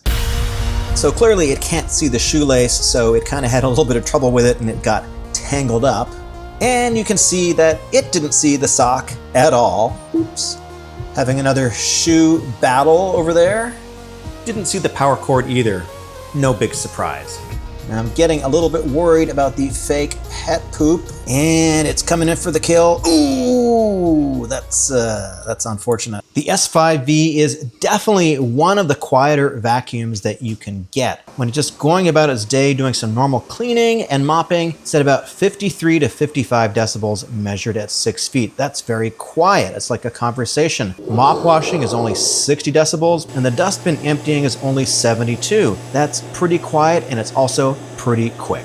Base stations have gotten pretty sophisticated in recent years, and this is no exception. This has got hot water mop washing, it's got hot air drying, it auto empties the bag, and the collection bag should be good for, I think, about 75 days. You've got your clean water right here, and you got your dirty water right here. If you ever do want to clean the base plate, it's actually super easy on this one because the cat steps in your way and the base plate just pops out like that, so you can take it over to the sink and you can get rid of the cat hair and everything else. So really good, fully featured base station. The Roborock app is definitely one of the best in the business. You've got a lot of control over what you want to do, including this AI smart plan, vac followed by mop, vac and mop at the same time, mop only, vacuum only, or custom. And you've got various power levels for the suction, how many times you want it to clean the room, and the different routes, fast or standard. It's pretty easy to do zone cleaning, and it automatically recognizes large pieces of furniture like the tables in my room. You can have it do multiple floors, and you've got lots of different settings for carpet cleaning, different floor cleaning settings, including pet areas like a litter box for your cats, obstacle avoidance, and even your dock settings. And if you want to clean a specific area, you hit the pin and go button, and the robot will go to that specific area and clean it. It's very intuitive, and like I said, this is the best in the business. Now, how did the S5V stack up? On hardwood, it is a very good robot. It's very good at picking up medium-sized crumbs. It's very good at picking up sand. And on carpet, it does pretty decently also for a mid-price robot. Now, it is very good at mopping, which means that it is just as good as any other robot with spinning mop pads. They're not as good as the roller style mop pads in my opinion, but they are less expensive and they're pretty common, and they did a good job on my dried coffee stain. Edge mopping is really good. It's very good at detangling long hair and pet hair, and the Roborock app is absolutely the best one out there. That's kind of an important thing. Now, people always ask me about customer support, and I don't really have time to test that, nor am I gonna have a good sample size because I'm just one person. So I would recommend checking forums for that. I've heard on Reddit that Roborock is one of the better ones, but again, do your own research. Now, the one area where the S5V could do better is obstacle avoidance. So if you have a lot of power cords around your house, if you're not willing to do some pre-cleaning and pick up those power cords and shoes and set no-go zones, you should probably consider something with a camera. But if you're willing to do that little bit of extra work, you can actually save a lot of money. The E28 is Eufy's newest robot. Now, it's got a portable spot cleaner, and that seems pretty clever, and you've probably seen a lot of paid videos on it. But Eufy hasn't paid me, and I'm gonna run it through our battery of over 20 different tests and find out if this thing actually lives up to the hype. Now, when Eufy first sent me the E28, the first thing I noticed is that it has a roller style mop pad. And I found this to be really effective in other robots. So instead of vibrating or spinning pads, it has this roller mop style they called Hydro Jet. Now, it's got two water tanks. It's got a clean water tank, which is on board, and that refreshes the mop as it's rolling. And the second water tank is this dirty water tank. You can see it's got a filter to catch things like cat hair, dog hair, and other stuff. And when this goes back to the base station, this gets emptied out. So as the E28 is working, it wets the floor, and then it scrapes dirt off of the pad. Then it puts clean water and detergent onto the roller, and it captures the water in this dirty water tank. So in my opinion, the big advantage of a roller style mop pad is the fact that it's not just gonna move the dirt around your floor and then clean it when it goes back to the base station. It should be actively cleaning the mop pad as it's cleaning your floor. To test how effective the roller mop is, we spilled some coffee on the floor and then we let it dry overnight. Let's see how the E28 handles it. We let it run in AI mode, which means it's going to auto-detect dirt on the floor and supposedly clean it up. Let's see how it did. It did one pass, and clearly it definitely left some dirt behind. And that seems pretty typical for a lot of robots. They don't do very well in AI mode, but let's send it out again and we'll have it do two passes and see how clean the floor is after. It just finished cleaning the floor with two passes in manual zone cleaning mode, and it got most of the stain out, but not all of it. So I'd say it's pretty good, but not as good as the best robots out there that you can buy. Now let's try the same test, but with liquid. You can see the floor is still wet. Let's see how it did. Okay, it's not perfect. It did leave some coffee behind. I think with another pass, it would be good, but that's a lot of coffee. The E28 roller design is almost edge to edge. It looks like it's gonna get very close to the wall. So we're gonna test it along the baseboard to see exactly how well it does. So despite the fact that the mop goes right to the edge of the actual robot, the robot needs to stay about an inch away from the wall so it won't scratch it up. So it doesn't actually get that close to the edge. I'd say about an inch away. Now the E28 has 20,000 pascals of suction, and that sounds like a lot, but suction isn't really what matters with a robot vacuum. It's how it actually picks up the dirt from your carpet or floor. So to test that, we're gonna sprinkle 20 grams of sand onto the carpet, let the robot do its thing. 2 passes maximum suction. Now for the second pass, we're gonna sprinkle 20 grams again, but we're gonna grind it in with our special purple grinding in shoe. It's magic.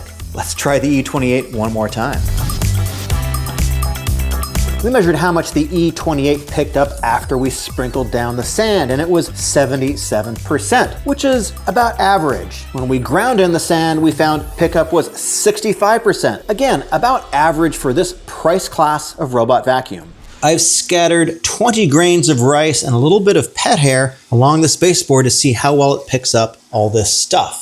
Kicked out a couple pieces of rice out to the middle of the floor, but it seems to be picking them up on this second pass, so that's really good. To test corner pickup performance, we've put down 8 grains of rice and a little bit of pet hair. Now for cleaning your floor, it actually has 2 side brushes, one over here, which is stationary, and the second one over here, which pops out and gets into corners. So it should do pretty well.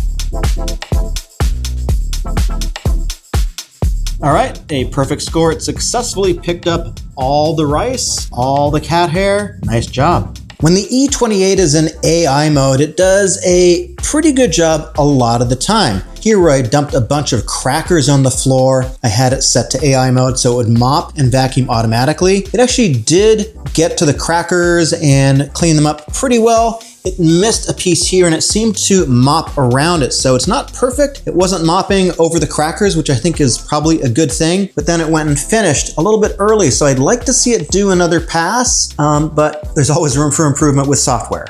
The E28 has a pretty unique roller design. You can see it is split into 2 pieces, and this is designed to reduce hair tangles from pet hair and longer hair. If you need to clean them, they kind of pop up like this. They don't actually come out. And you can see back here, there is a row of teeth that is going to be scraping the hair off these rollers. So let's see how it works. This is some 7-inch hair that I've sprinkled it all across the floor. So let's see how the E28 does, picking it up and detangling it. Let's take a look. Seems pretty good. I don't see any major tangles here. A little tiny bit on the side brush. That's pretty good. And the same test with cat hair. It's gonna be a challenge to see if this blows it away or not. It is very light.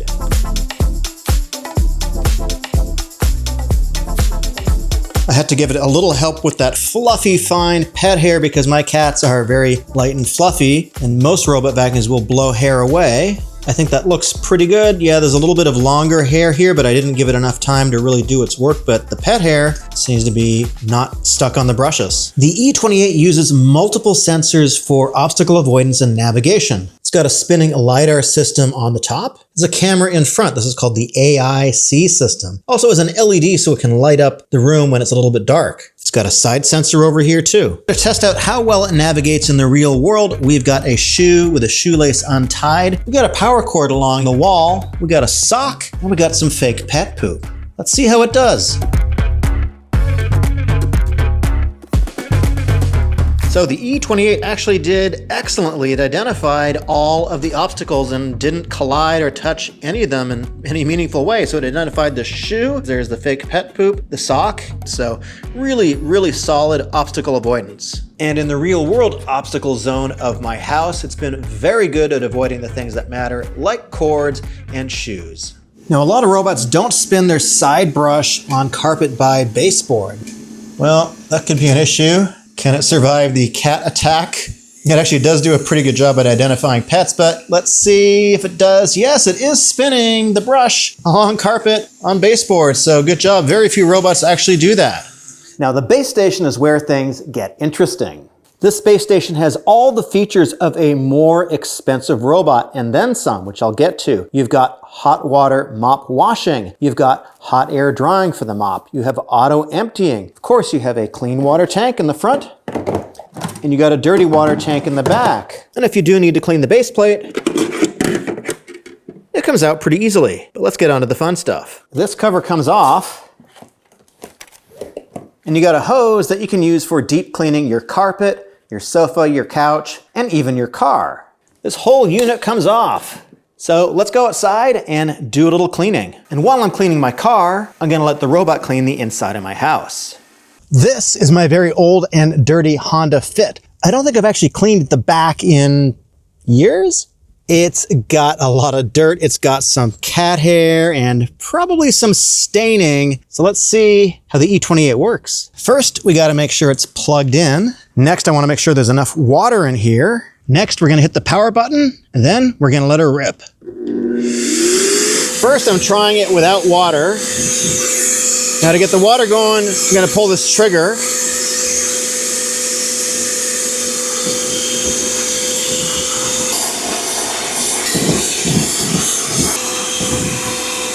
All right, the dirty water tank is full. Oh my gosh, that is pretty nasty. Let's pour it out and see what it looks like.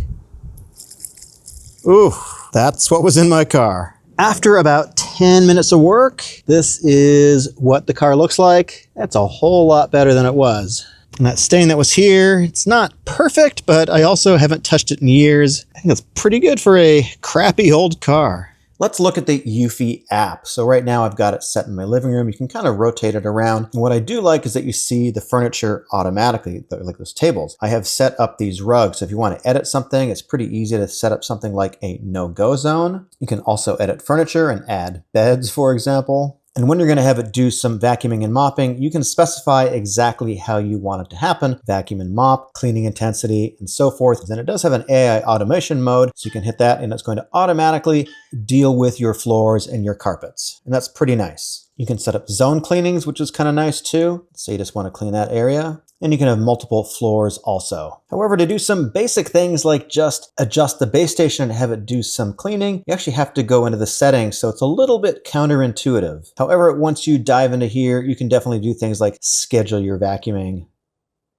and set up your cleaning preferences. It's not the best app in the world, but it's pretty serviceable. Now the E28 is a little bit on the louder side. When it's vacuuming and mopping your house, measured at 6 feet, it's about 60 to 62 decibels. That's around the same as an office conversation. However, when it's emptying the dust bag, we measured 85 decibels, which is actually extremely loud. And when it's washing the mop, it maxed out at 80 decibels. So I would definitely not recommend running this at night. So the Eufy E28 is a very unique setup. You've got a portable spot cleaner and a robot kind of combined into one single base station. And that means you're going to save a lot of space. If you need a spot cleaner and you're looking for a good robot vacuum, this is a pretty good choice. We gave it a total score of 83 out of 100. And for this price point, that's pretty competitive. So let's talk about the pluses and minuses. This has very good navigation and obstacle avoidance. If that's important to you, Eufy does a really good job with that. This is actually class leading, as good as some of the best robots out there. Pickup performance on hardwood is pretty good. Pickup performance on carpet is decent as well. It's kind of competitive with the Eufy S1 Pro, so it's definitely not the best in class, but it is decent. Mopping performance, I think, is kind of interesting. So it does have this roller design, which I really like. It does use a lot of water, although in my opinion, it does leave a little bit of streaking behind. It's not as good as the Eufy S1 Pro, which is more of a mopping focused robot. So if that's really your focus, if you need a lot of mopping, I'd actually consider going to something like that. If you have pets or people with long hair in your house, this is also really good too. The anti-tangle capabilities are really, really strong with this one. Now the functionality of the base station is really good. You've got hot water mop washing, hot air drying, all that kind of good stuff. However, it is very, very loud when it is emptying out the dust canister off the robot. So take that into consideration. And when it's just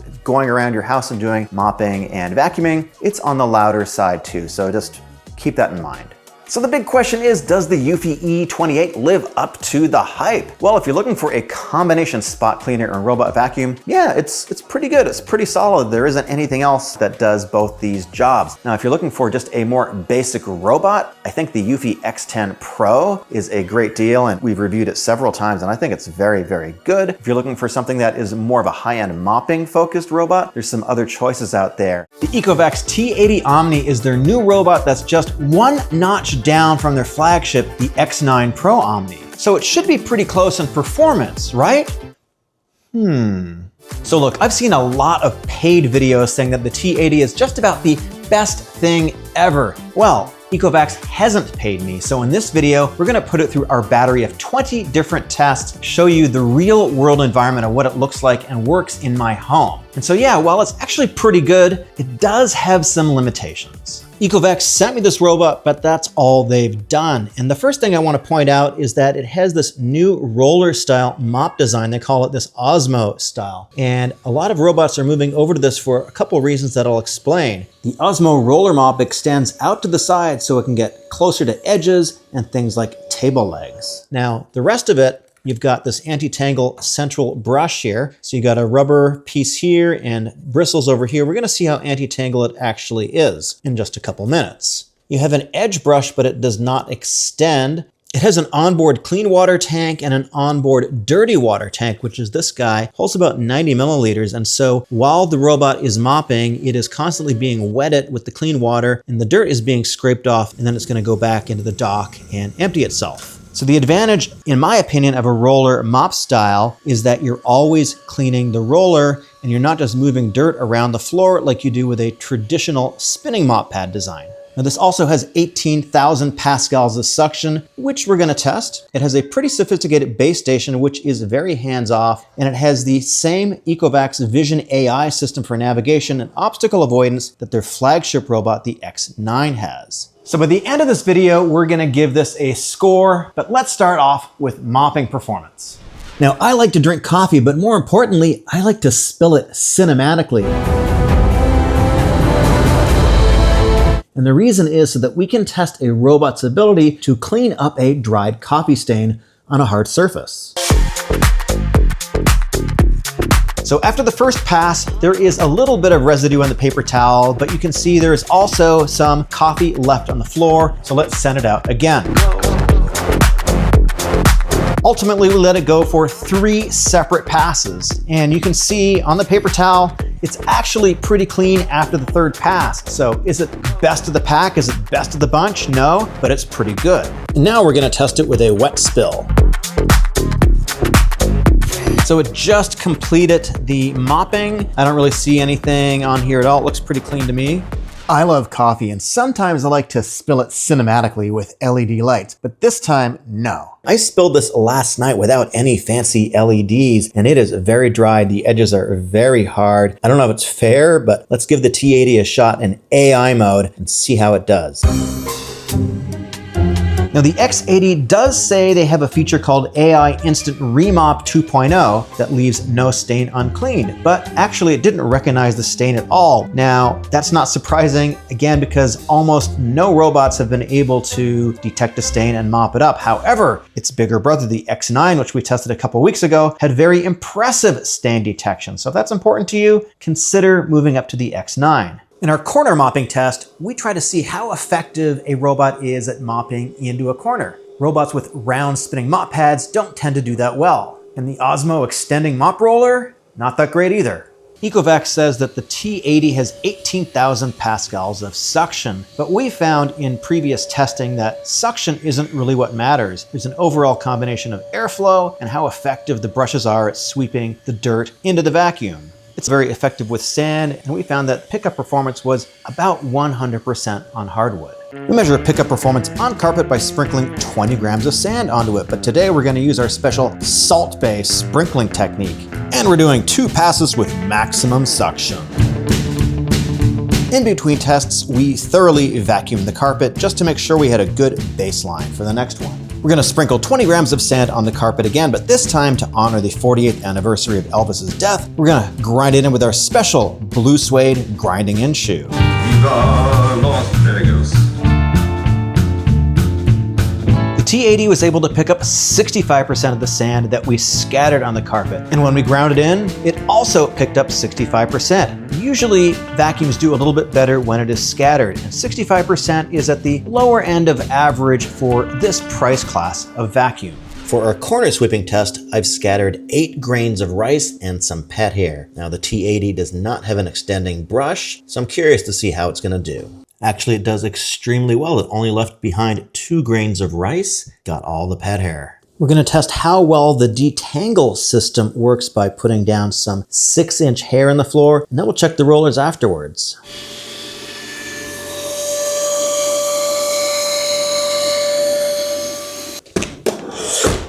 Well, let's take a look. So that was a lot of hair. We can see there's still some on the bottom. I didn't really run the robot very long, but let's take a look at the brushes. Are the brushes tangle-free? I'd say yes. And this is why I like to show you exactly the results, so you can always judge for yourself. Next, we're gonna do the same test with some real live pet hair, which I have plenty of. Let's see how anti-tangle this thing really is.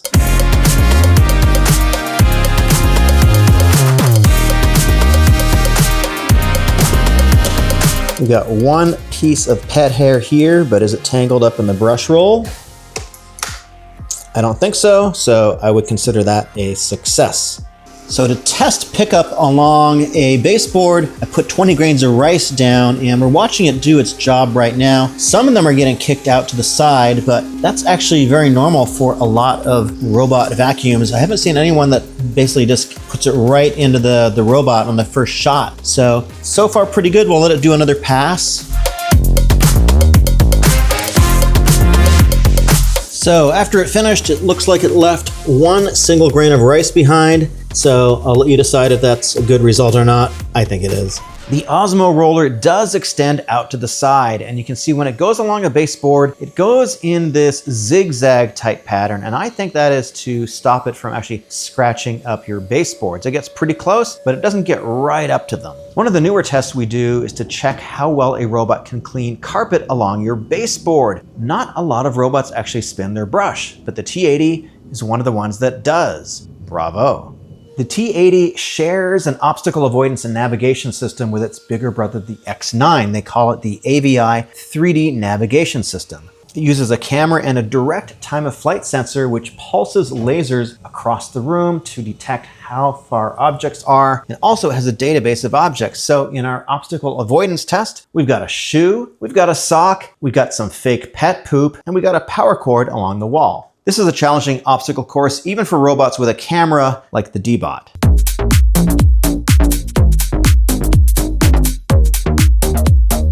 The reason why it can get so close to objects like this sock is because it has an edge sensor you can see here on the side.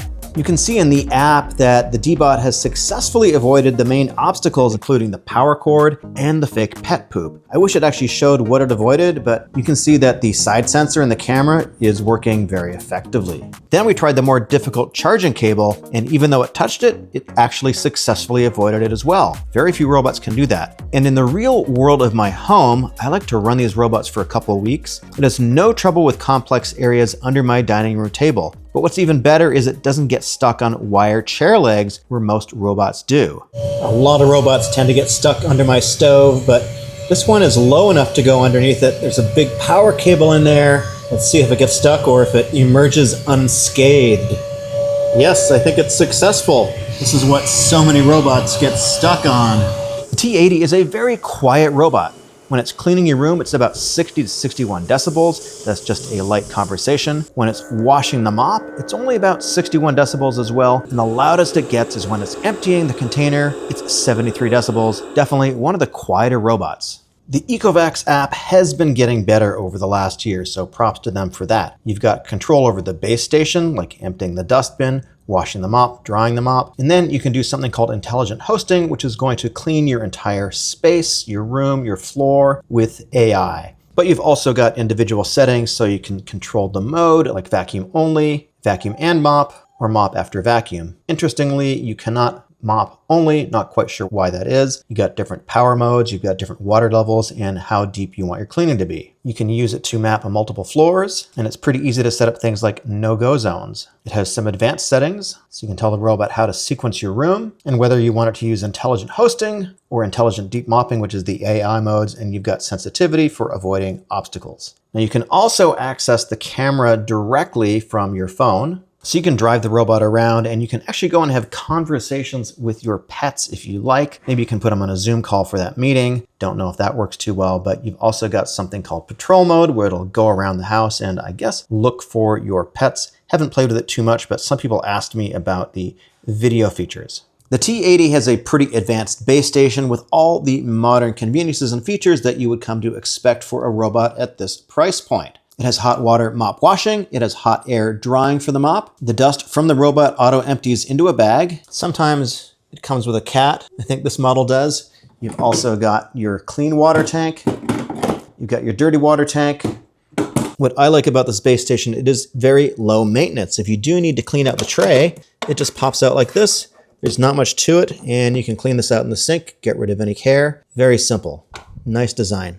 Today, we're comparing the new Dreame L40S Ultra and the L40S Ultra CE. So in this video, we're going to look at the 5 main differences between these two robots. Dreame sent me these units for review, but that's all. So I'm gonna show you both the pros and the cons. The first difference we're gonna talk about is price. So the L40S is an update to the very popular L series, and they just went on sale this month. The L series is positioned just below the flagship models, the X series, which currently includes the X50 and the X40 Ultra models. The Dreame L40S Ultra is the more expensive of the two. Now the L40S Ultra CE is a less expensive version. Officially it stands for Core Edition, but I think you can just call it the cheaper edition to kind of keep things straight. I know Dreame probably wouldn't like that. And the next point of comparison is the difference in the way they attack dry sweeping. In this part of the video, we're going to compare pickup performance and then brush design. To test pickup on hardwood, we are going to sprinkle 20 grams of sand onto the floor very, very cinematically. And then we check to see how much the robot has picked up. And again for the Ultra CE. The Ultra CE picked up 100%, and the Ultra also 100%. To test carpet pickup, we sprinkle 20 grams of sand onto our carpet, we set the robot to maximum suction, and then we check how much it's picked up. Between each pass, we vacuumed the carpet to make sure there was a good reset, and every pass was as accurate as possible. The L40S Ultra CE picked up 93%. That's a pretty good score and as good as the flagships of a couple of years ago. And the Ultra, also 93%. And the second time we run the test, but this time we grind it in with our special grinding in dance technique.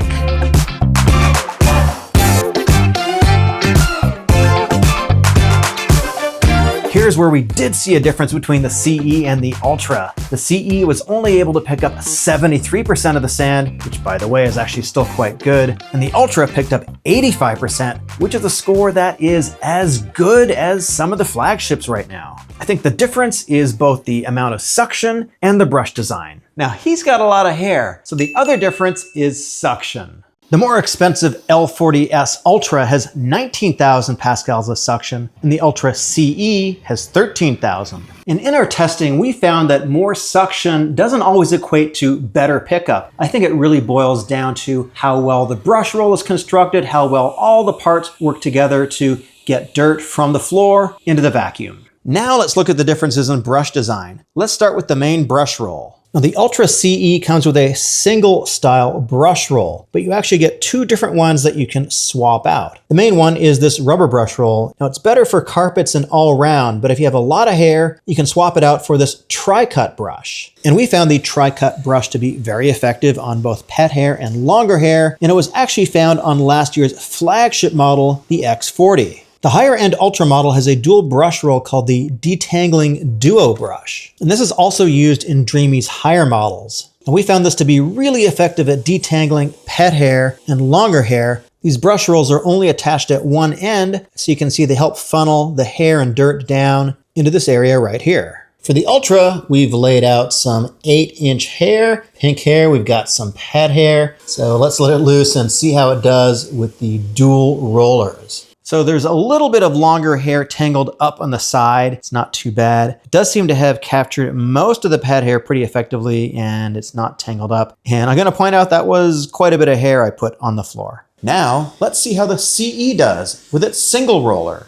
So they got a little bit of long hair tangled around the end of the brush, but if I let it run longer, maybe that would be an issue, maybe not. But the pet hair seems to be not an issue at all. Now, let's compare the side brushes. The Ultra has an extending side brush, and we found this works very effectively in corners. However, the CE has a fixed side brush that doesn't extend. Let's look at the differences in how they perform. To see how well the L40S Ultra sweeps along baseboards, I put down 20 grains of rice. But I haven't swept the kitchen in about a day, so there's actually some extra dirt here too. Let's see how it does. There's the extending brush. You can see it is kicking some of the rice grains back out into the middle of the room, but it's got a couple passes to finish the job. After a couple of passes, it looks like it got pretty much all of the rice and all of the dirt. It's pretty solid. When the CE is sweeping near the baseboard in the kitchen, you can see that it does this back and forth movement to get close to the baseboard. And I think that's because the brush arm does not extend out to the side. So it does an okay job of cleaning up to the baseboard, but not as good as the Ultra with the extending arm. Now the next difference is mopping, and they both have rotating style mop pads, but that's where the similarity ends. On the L40S Ultra, the mop pad extends to one side, so that means it's better at getting up to baseboards, and it's a little better at getting into corners as well. Meanwhile, the mop pads in the CE are fixed and they don't extend. So the CE can mop up to your baseboards, but you see it does it in this rotating fashion, and I don't think we're getting quite the full coverage that the extending mop pad is going to give you. And of course, it's going to take a little bit longer, but does seem to have pretty good coverage. You can see it doesn't quite get into the corner because the mop pad does not extend. On both models, the mop pads can lift 10.5 millimeters, that's 0.4 inches for carpet. But the more expensive Ultra can leave the mop pads behind at the base station, so that means less potential to wet your carpets.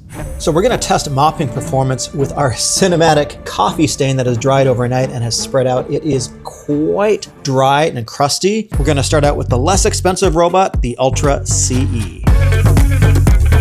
So you can see after one pass with maximum water and intensive mopping, it did leave a little bit of a stain behind. This is not an AI mode. I can't use AI mode with the zone cleaning, so it left a spot. I'm gonna send it out again and see what it does on the second pass. So if you're considering getting one of these and you wanna use zone cleaning, you have to set the parameters manually. So it just completed its second pass. It looks like it got most of the coffee stain. I still see a little bit on here. I had it use a lot of water. Now let's try the Ultra. Now for the Ultra, we're using the same amount of coffee, but it's spread over a smaller area. My floor is obviously a little bit flatter here. We still got the hard edges. So let's send out the Ultra, see how it does with this stain. It just did the first pass and there is the slightest hint of an outline of the stain left. We're gonna send it out for another pass. And yeah, there is still some coffee left on here. So my recommendation is if you want to mop your house, put it on the AI mode and let it do it a couple times. The issue with any spinning mop pad is that they're going to move the dirt around. It's not quite as effective as a roller style mop pad. Now we're going to look at obstacle avoidance and navigation. And actually, there's more similarities than differences. So despite the price difference between the Ultra and the Ultra CE, they both have a very similar navigation system. They both use spinning LDS. That's laser distance sensor, and a single laser for obstacle avoidance. The Ultra adds 3D structured light. That means in theory it should be better at detecting shapes and the edges of objects. However, neither of these robots have a camera, so I don't expect obstacle avoidance is going to be nearly as good as a flagship model. If you value privacy, these are two pretty good choices, I think. Our obstacle avoidance test includes a shoe. I think that'll be pretty easy. It includes a sock. I think that'll be pretty easy for it too. We've got a power cord. I think that's gonna be pretty tricky. And we got some 1-inch fake pet poop. I think this is gonna be a big challenge. Let's start out with the CE.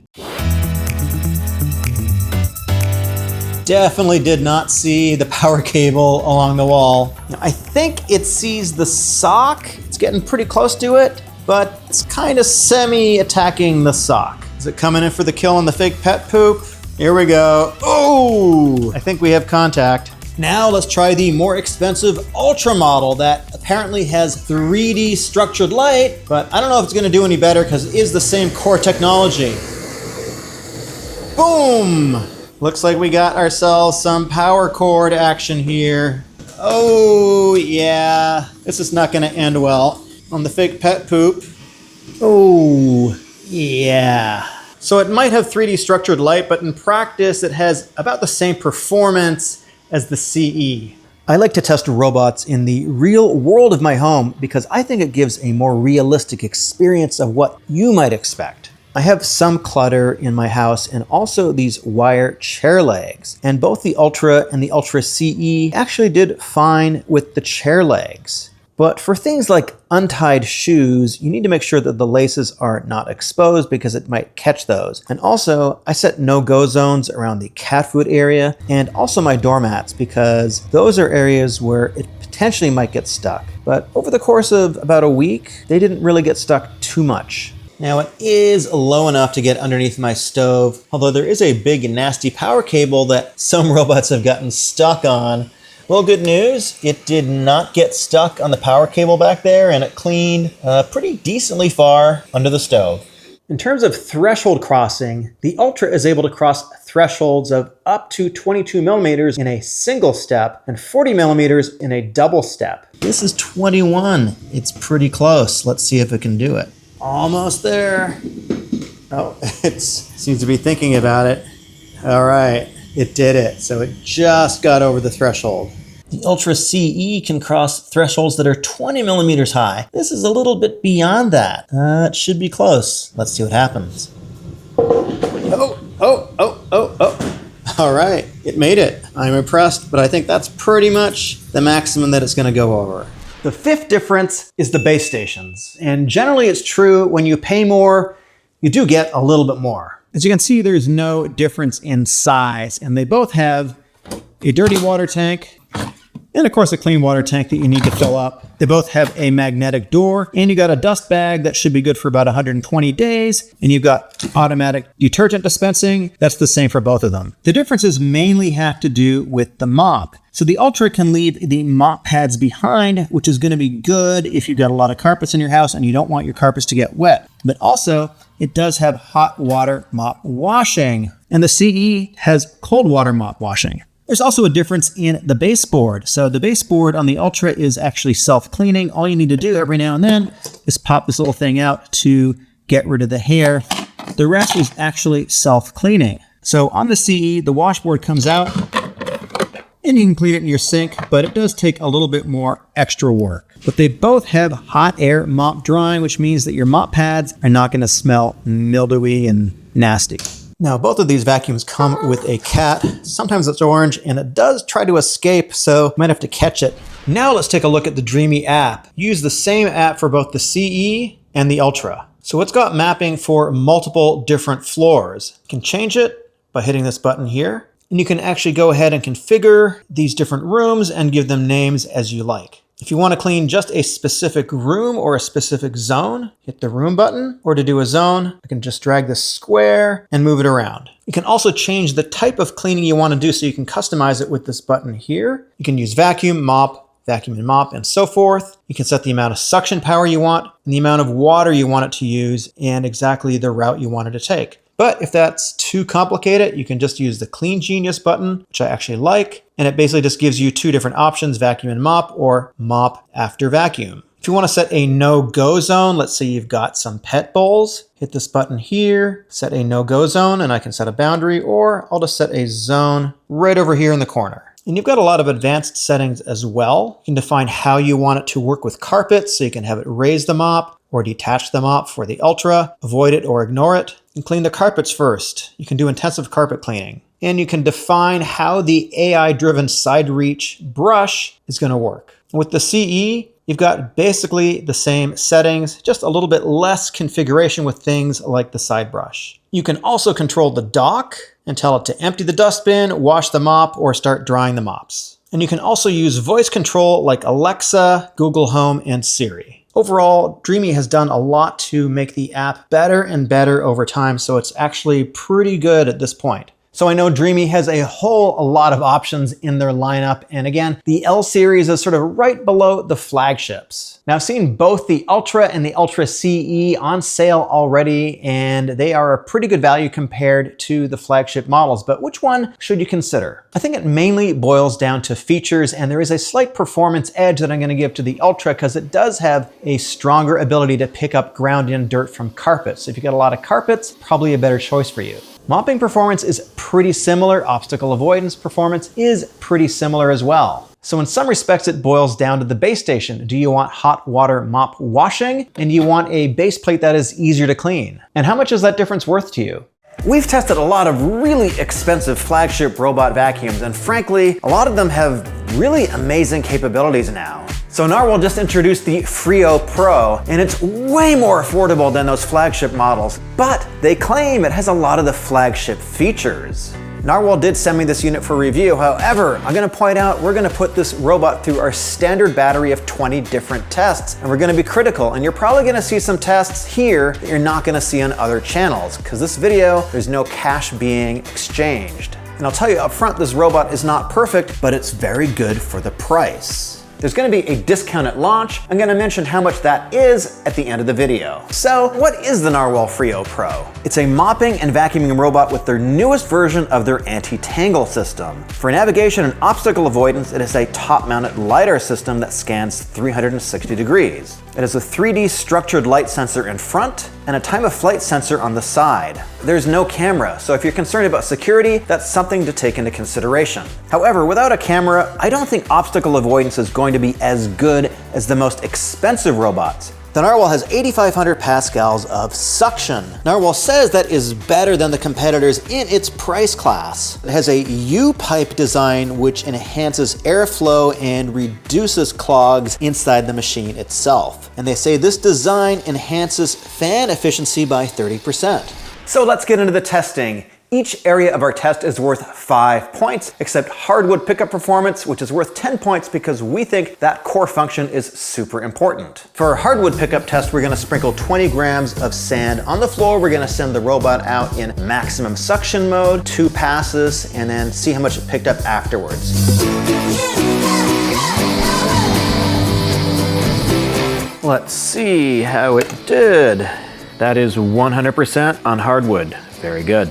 For the next test, we're gonna sprinkle 20 grams of sand on carpet 2 times. First, we're just gonna sprinkle it, let the robot do its thing.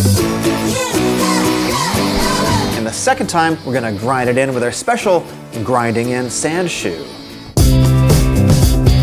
In the first carpet test, it picked up 80%, which is actually pretty good for a mid-priced robot. And when we grind it in, we found it picked up 60%. Our edge pickup test is designed to see how well a robot can pick up dirt along a baseboard. So I've sprinkled 20 grains of rice along this baseboard along with a little bit of sand. We're gonna set the robot out to do 3 passes and see how well it does.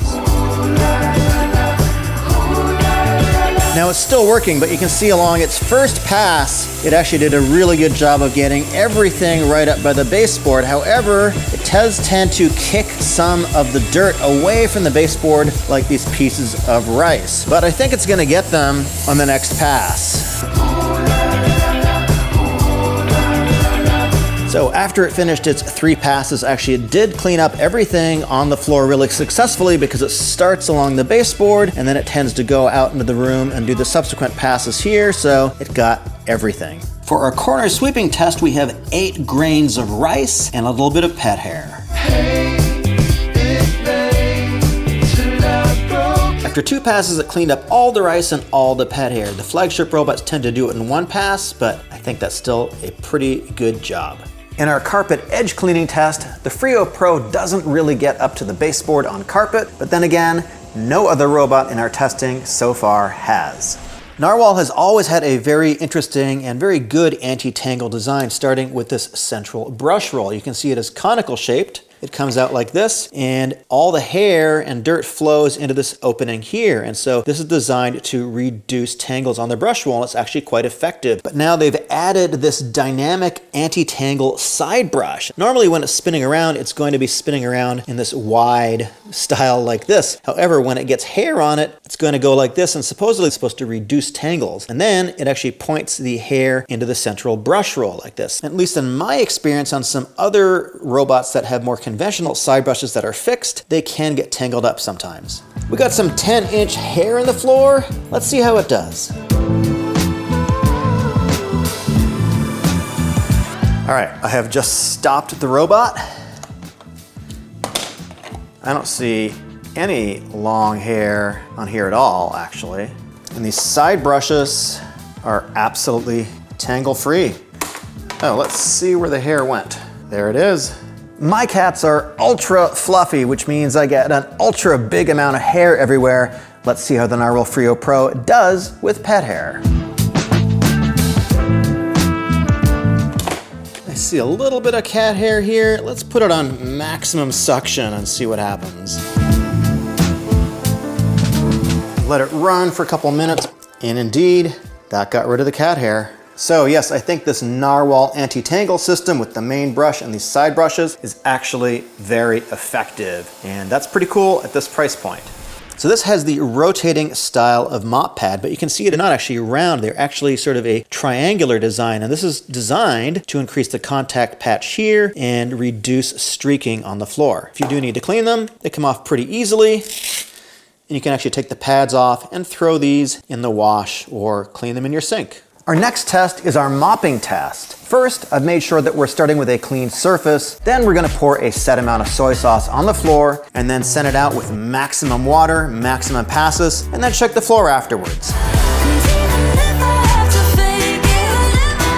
There's a little bit of soy sauce on here, but not too bad. This seems to be pretty much in line with every other rotating pad style mopping vacuum that I've tried so far. Now we're gonna do it again, but we're gonna use Freo Mind mode, which is an AI mode, which is supposed to be able to detect dirt, and if it discovers it, it should go back to the base station, wash the mops and come back. However, only one robot that I've ever tested so far was able to do that, and that is the Roborock Saros Z10, and that is vastly more expensive than this one.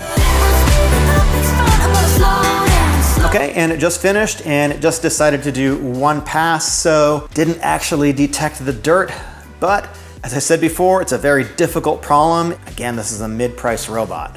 Here's what the pads look like before cleaning and after. Let's see how it looks. It looks pretty good, so I think it is very good at actually washing the mops. We tested edge mopping with a couple of different settings, and none of the settings that we tried really got the mops close to the edge of the baseboard. It was consistently about 1 inch to 2 inches away. And part of that, I think, is the fact that it doesn't have an extending mop pad like some of the more expensive competitors do. In our corner mopping test, the Freo Pro doesn't really get into corners very well, but this is kind of common with every robot that has round mop pads. And once again, because it doesn't have an extending mop pad, it doesn't really get very close to the corner at all. Our bumping test shows how careful a robot vacuum is with furniture. So if you have expensive furniture, this is something to take into consideration. The Freo Pro actually did a very good job bumping into the table legs just a tiny little bit, but mainly avoiding them. Let's talk about the base station and your options for dust collection. First, you can use this plastic dust canister here. This is gonna pick up all your dust. You can empty it out manually into the trash. Or the other option is you can use this disposable bag, which slots in here. And this uses dust compression technology, so you're able to store about 7 weeks or so of dust in this little bag, and it actually compresses it and flattens it out. If you don't want to have dust going back into your house when you're emptying it, this is a good option, although you do need to purchase these separately. You get a clean water tank and a dirty water tank. For cleaning the mop pads, this has hot air drying at 104 degrees Fahrenheit. If you need to clean the base plate, it comes out and you can clean it off. And if you're using this dust compression bag, there is an option to dry it out when it goes back to the base station so that you don't have any bacterial buildup. The mop pads are washed with cold water, and I should point out that even though you have dust collection on the actual robot, it is not on the base station itself. You're gonna find that type of technology in their higher end models. But overall, it's small, it's compact, and it's pretty straightforward. If I'm on the floor, it doesn't mean I've been drinking too much. It means that it is time for our obstacle avoidance test. Now, there's no camera on here, so my expectations are not that it's gonna be as good as a flagship robot. Let's see how well it does, especially with the fake pet poop. We've also got a sock and a shoe with the laces untied. And what's very difficult is this power cord here against the wall. We'll see how it does.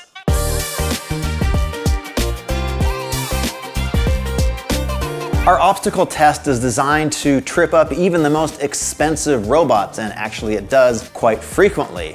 So the fact that we have power cables and it ran over a sock and ran over the fake pet poop is kind of expected at this price point. However, let's talk about real world obstacle avoidance. I've been using this in my house over the last couple weeks, and it's actually pretty good. But if you've got areas with pet mats or little floor mats, it can sometimes get stuck in those, so just set those as no-go zones. When it's cleaning and mopping the floor, it's at about 55 to 58 decibels. And when it's at the base station cleaning the mop, it's at about 63 decibels. So how does the Narwal Freo Pro stack up against other flagship robot vacuums. Let's look at the final score. In the core functions, the Narwal Freo Pro performed really well. It did well in hardwood pickup, it did well in carpet pickup, and it's also excellent with anti-tangle hair technology. Mopping performance is about as good as any other robot that has spinning mop pads. It's also very good at cleaning the mop pads. It doesn't perform as well in corner mopping and edge mopping as the flagship robots that have extending mop pads and extending brushes. Also, like every other robot we've tested so far, it doesn't do particularly well with carpet edge pickup. And as explained before, it's sort of okay with obstacle avoidance, but it's definitely nowhere near the much more expensive flagships, and it is very quiet. So it scored 63 out of a possible 105, and for our first mid-priced robot test, I think that's pretty solid.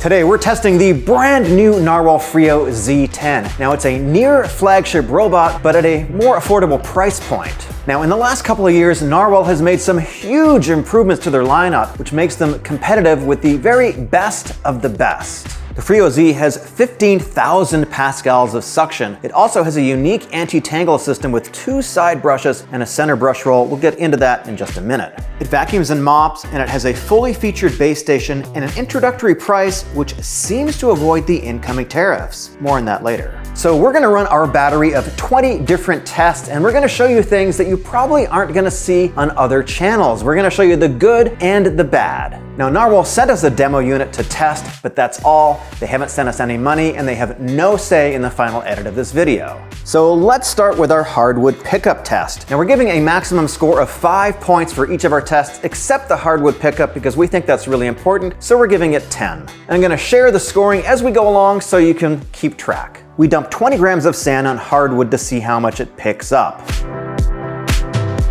In the hardwood pickup test, it scored 100%, so that is 10 points. For the carpet pickup test, we're again sprinkling 20 grams of sand. First, we're gonna do it with just sprinkling it on the carpet. So it just picked up 93% on the carpet pickup. That's one of the best scores I've ever seen for a robot vacuum. So that's 5 points. For the second test, we're gonna grind it in with our special grinding in slipper. Again, we're gonna set it to maximum suction and 3 passes. Ground in pickup performance is the highest of any robot vacuum I've actually tested so far. It picked up 86%. The average flagship robot picks up around 80%. So that's a really good job. So that's another 5 points.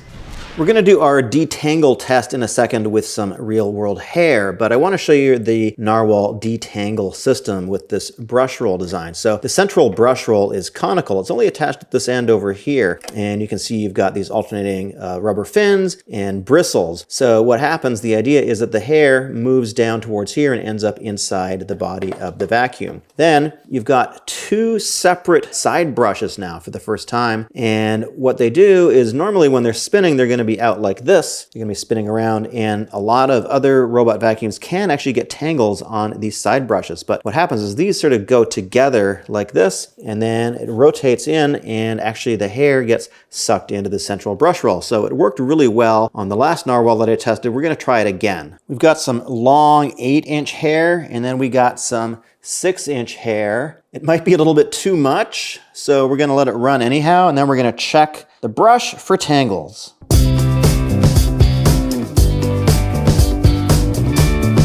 Okay, no edits. I haven't done anything here. We're just gonna take a look. You can see these brushes are pointed in. Looks really good.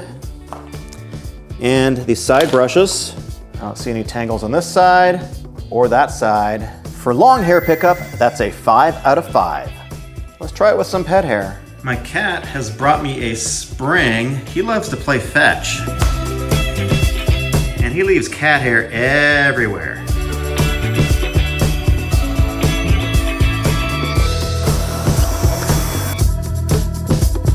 Once again, you saw me just stop the robot mid-process. No tangles in the side brushes. Another 5 out of 5. Narwal has really got their anti-tangle game down. Typically, our corner pickup test does not involve a fat cat, but today it does. But what we're really trying to do is gauge how effectively a robot is at getting rice, which is basically our substitute for dirt, out of a corner, along with some pet hair. On the first pass, it left 3 grains of rice. On the second pass, it left a couple grains of rice. So I've tried it a couple different times. It's not as effective as the robots with the extending brush arm to the side, but overall I think it's doing a pretty good job. So it gets a 3 out of 5. You might be wondering why I'm holding this. It's so that we can test mopping performance. Now, what we're gonna do first is I'm gonna clean the floor and make sure it's totally clean. Then we're gonna test it twice. First, we're gonna test it with just a regular setting, maximum water. Then we're gonna try it with its smart AI setting.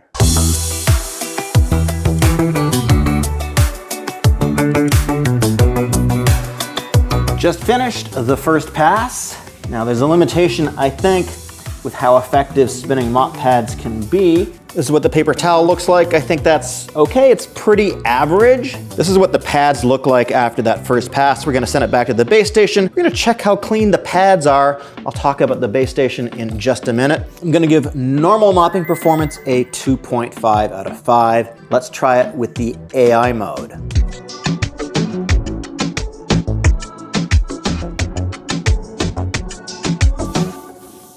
It just went back to the base station after a single pass, which means I don't think it actually detected the spill. That seems pretty par for the course with, I think, just about every robot vacuum except one. And we're gonna give this also a 2.5 out of 5. Our corner mopping test is a real challenge because it's difficult for a round mopping pad to get into a square corner. So let's see how this does. Look, corner mopping is a pretty difficult test, and the Narwal has done better than even the more expensive robots, so I'm gonna give it a 4 out of 5.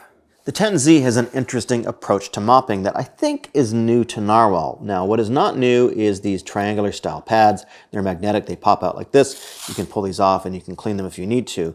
But what I believe is new is the fact that this one side can actually swing outwards and get up to along the baseboards. And it has something called Robo Swing that's supposed to apply 8 newtons of downward force on the floor and actually swing the robot from side to side as it goes along the baseboard. But it did a very good job with edge mopping. The arm came out right up to the baseboard and it does the swing thing that seemed to work pretty well. I think it's pretty effective and definitely more effective than some other less expensive robots. So that gets a 5 out of 5 for edge mopping. Our hardwood edge pickup test is designed to see how good a job a robot vacuum will do vacuuming up little bits of rice along your baseboard. So we've got 20 grains of rice.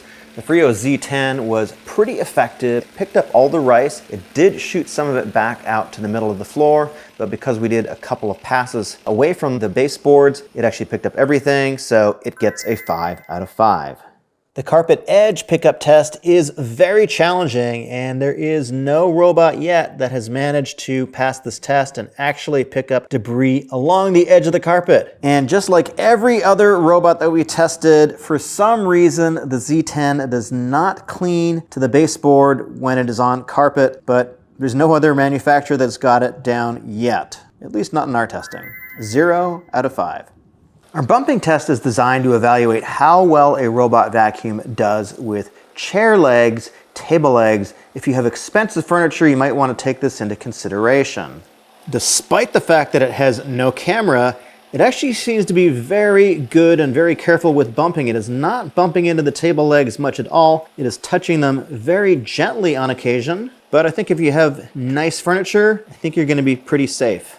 Also, you can see the mop gets right in by those table legs. A perfect score would be that it never touched the table legs, but it did slightly, so it gets a 4 out of 5. Very good for a robot with no camera. Behind me is our obstacle avoidance test, and this test generally separates robots that have a camera from those that don't. Ones that don't have a camera tend to run over things. The Freo Z doesn't have a camera, and it's done extremely well to this point. Let's see how it does in this test.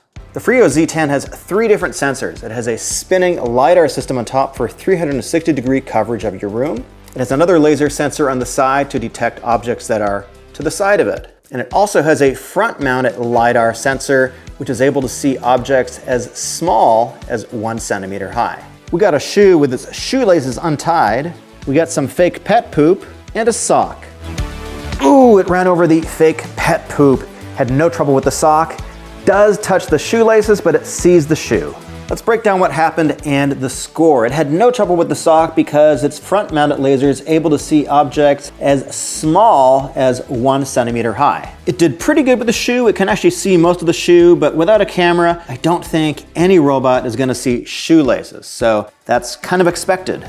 And this is going to be a challenge for any robot without a camera because this is probably a bit less than 1 centimeter high. When it ran over and it flipped it over, I think it saw it the last time because that's probably a little bit higher than 1 centimeter. So again, a big challenge. If you have pets that are young or not trained, consider a robot with a camera. I do spend a lot of time showing you the obstacle avoidance test results because I think that's something that you probably want to know depending on the type of house that you have. So I'm giving this a 2 out of 5, but that's actually a very good score for a robot without a camera, one of the best I've seen yet. But we're not done. Let me talk about how it does in the real world of my house. In our real world obstacle test, it struggled a little bit with doormats and also food pet areas. Now, to be fair, very few robots actually do well in these tests, so I just simply recommend that you set these as no-go zones. If it's really important to you, I would recommend a robot with a camera. So it scored a 2 out of 5. The base station has all the high-end features that you might expect on a flagship robot. So first of all, you got a dust bag that can hold up to 120 days. You do get a cleaning solution, and I talked with Narwal to ask them exactly how this works. This does clean the actual mop pads. When it wets the mop pads, it puts solution on them too, so it actually does use it to mop your floor. Of course, you've got a clean water tank, you got a dirty water tank, and what this also has is a couple of buttons on top here too. So if you don't have your phone, you can just tell it to go home, you can tell it to continue, and you can tell it to wash the mop. So when it's washing the mop pads, it can use water anywhere from 113 to 140 degrees, depending on the type of dirt that it finds. Higher, I think, is for more dirty. And then the dust bag, it'll actually run a little bit of hot air through the dust bag to make sure it doesn't build up any odors. After it's washed the mop pads, it's going to dry them with 104-degree hot air. And that should reduce or eliminate odors. In terms of maintenance that you have to do, there's really not a whole lot. The base plate comes out, so you can wash it, you can take care of it whenever you want. And after all the soy sauce, we sent the robot back to the base station to wash the mop pads, and they look pretty clean to me. If you do need to do some additional washing, you can just peel them off and wash them in your sink. So all in all, this should be a very simple base station to maintain. It does not require a lot of intervention. The performance of the base station is a 5 out of 5. For mop cleaning, we're going to give it a 5. The Freo Z10 is one of the very quietest robots that you can buy right now. When it's mopping and vacuuming in normal mode, it's about 55 decibels at 6 feet. When it's washing the mop at the base station, it's about 58 decibels. When it's drying it, it's 48. You can't really hear it. And the loudest it ever gets is dust collection at about 74 decibels. This is a robot that you can definitely use while you're working at home. 5 out of 5. Let's look at the Narwal app. Get the same app for all of the robots. When you first enter, you're gonna end up on the default floor. Now you do have multiple floor map management. So I've got 2 floors set up here. You can have up to 4. You can choose from different map styles. I've got it in color mode right now. You've also got a 3D map, which you can move around, and a monochromatic map. The biggest issue that I have with this app is you can't really see the furniture very easily. For example, this is the room we're in right now, and it doesn't really show where the sofas are, it doesn't really show where the tables are, it just shows where the carpet is. And that makes it a little bit difficult to use if you're doing a zone cleaning. You've got lots of options in terms of vacuum and mop, vacuum then mop, etc. Mopping mode also has similar types of adjustments. You can choose how many times it's going to do a pass, mopping humidity, and coverage.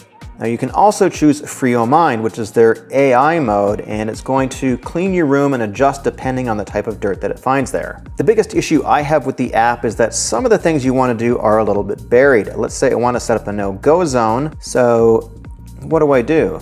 I can hit this map, I can do map management, and that allows you to change between the maps. So you have to find a setting right here, which is map editing, which is kind of not that obvious. And then you can add things like no-go zones, which takes you to another page, and then you can add a no-go zone. You can also control the base station. You can tell it to collect the dust, you can tell it to wash the mop, or start mop drying. The biggest issue I have with this app is that while it's functional, it is kind of hard to find things, so I'm gonna give it a 3 out of 5.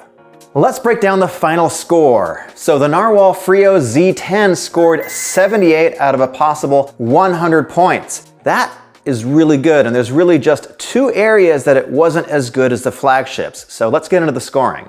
It got 10 points in the hardwood pickup, and it did better than I expected in the carpet pickup test. In fact, as good or better than some of the flagships. And this is a very good robot if you have hair on your floor, pet hair, human hair. It is superb in anti-tangle, right up there with the very best. It did great in corner pickup performance, and mopping performance was as good as any other robot that has rotating mop pads. Like every other robot except for one, I think it failed the AI test, so it got the soy sauce off the floor, got most of it, but it didn't come back to remop it. That's a common thing, and I think you're really only gonna see that kind of performance perfected in the most high-end robots. The base station is really good, it's powerful, edge pickup is good, edge mopping is really good. It's very good with bumping. Really, the only places where I think it is not as good as the most expensive flagships are too. It's the app is just not as easy to use as it could be, but mainly it's obstacle avoidance. If you don't have a camera, which costs a lot more money, you're just not gonna have as good obstacle avoidance. So my recommendation is put away your power cords and mark off your no-go zones. So in my opinion, you're getting pretty much all of the high-end flagship robot performance, but without the price. To see our best robot vacuums of 2025, click here, and to see more affordable alternatives,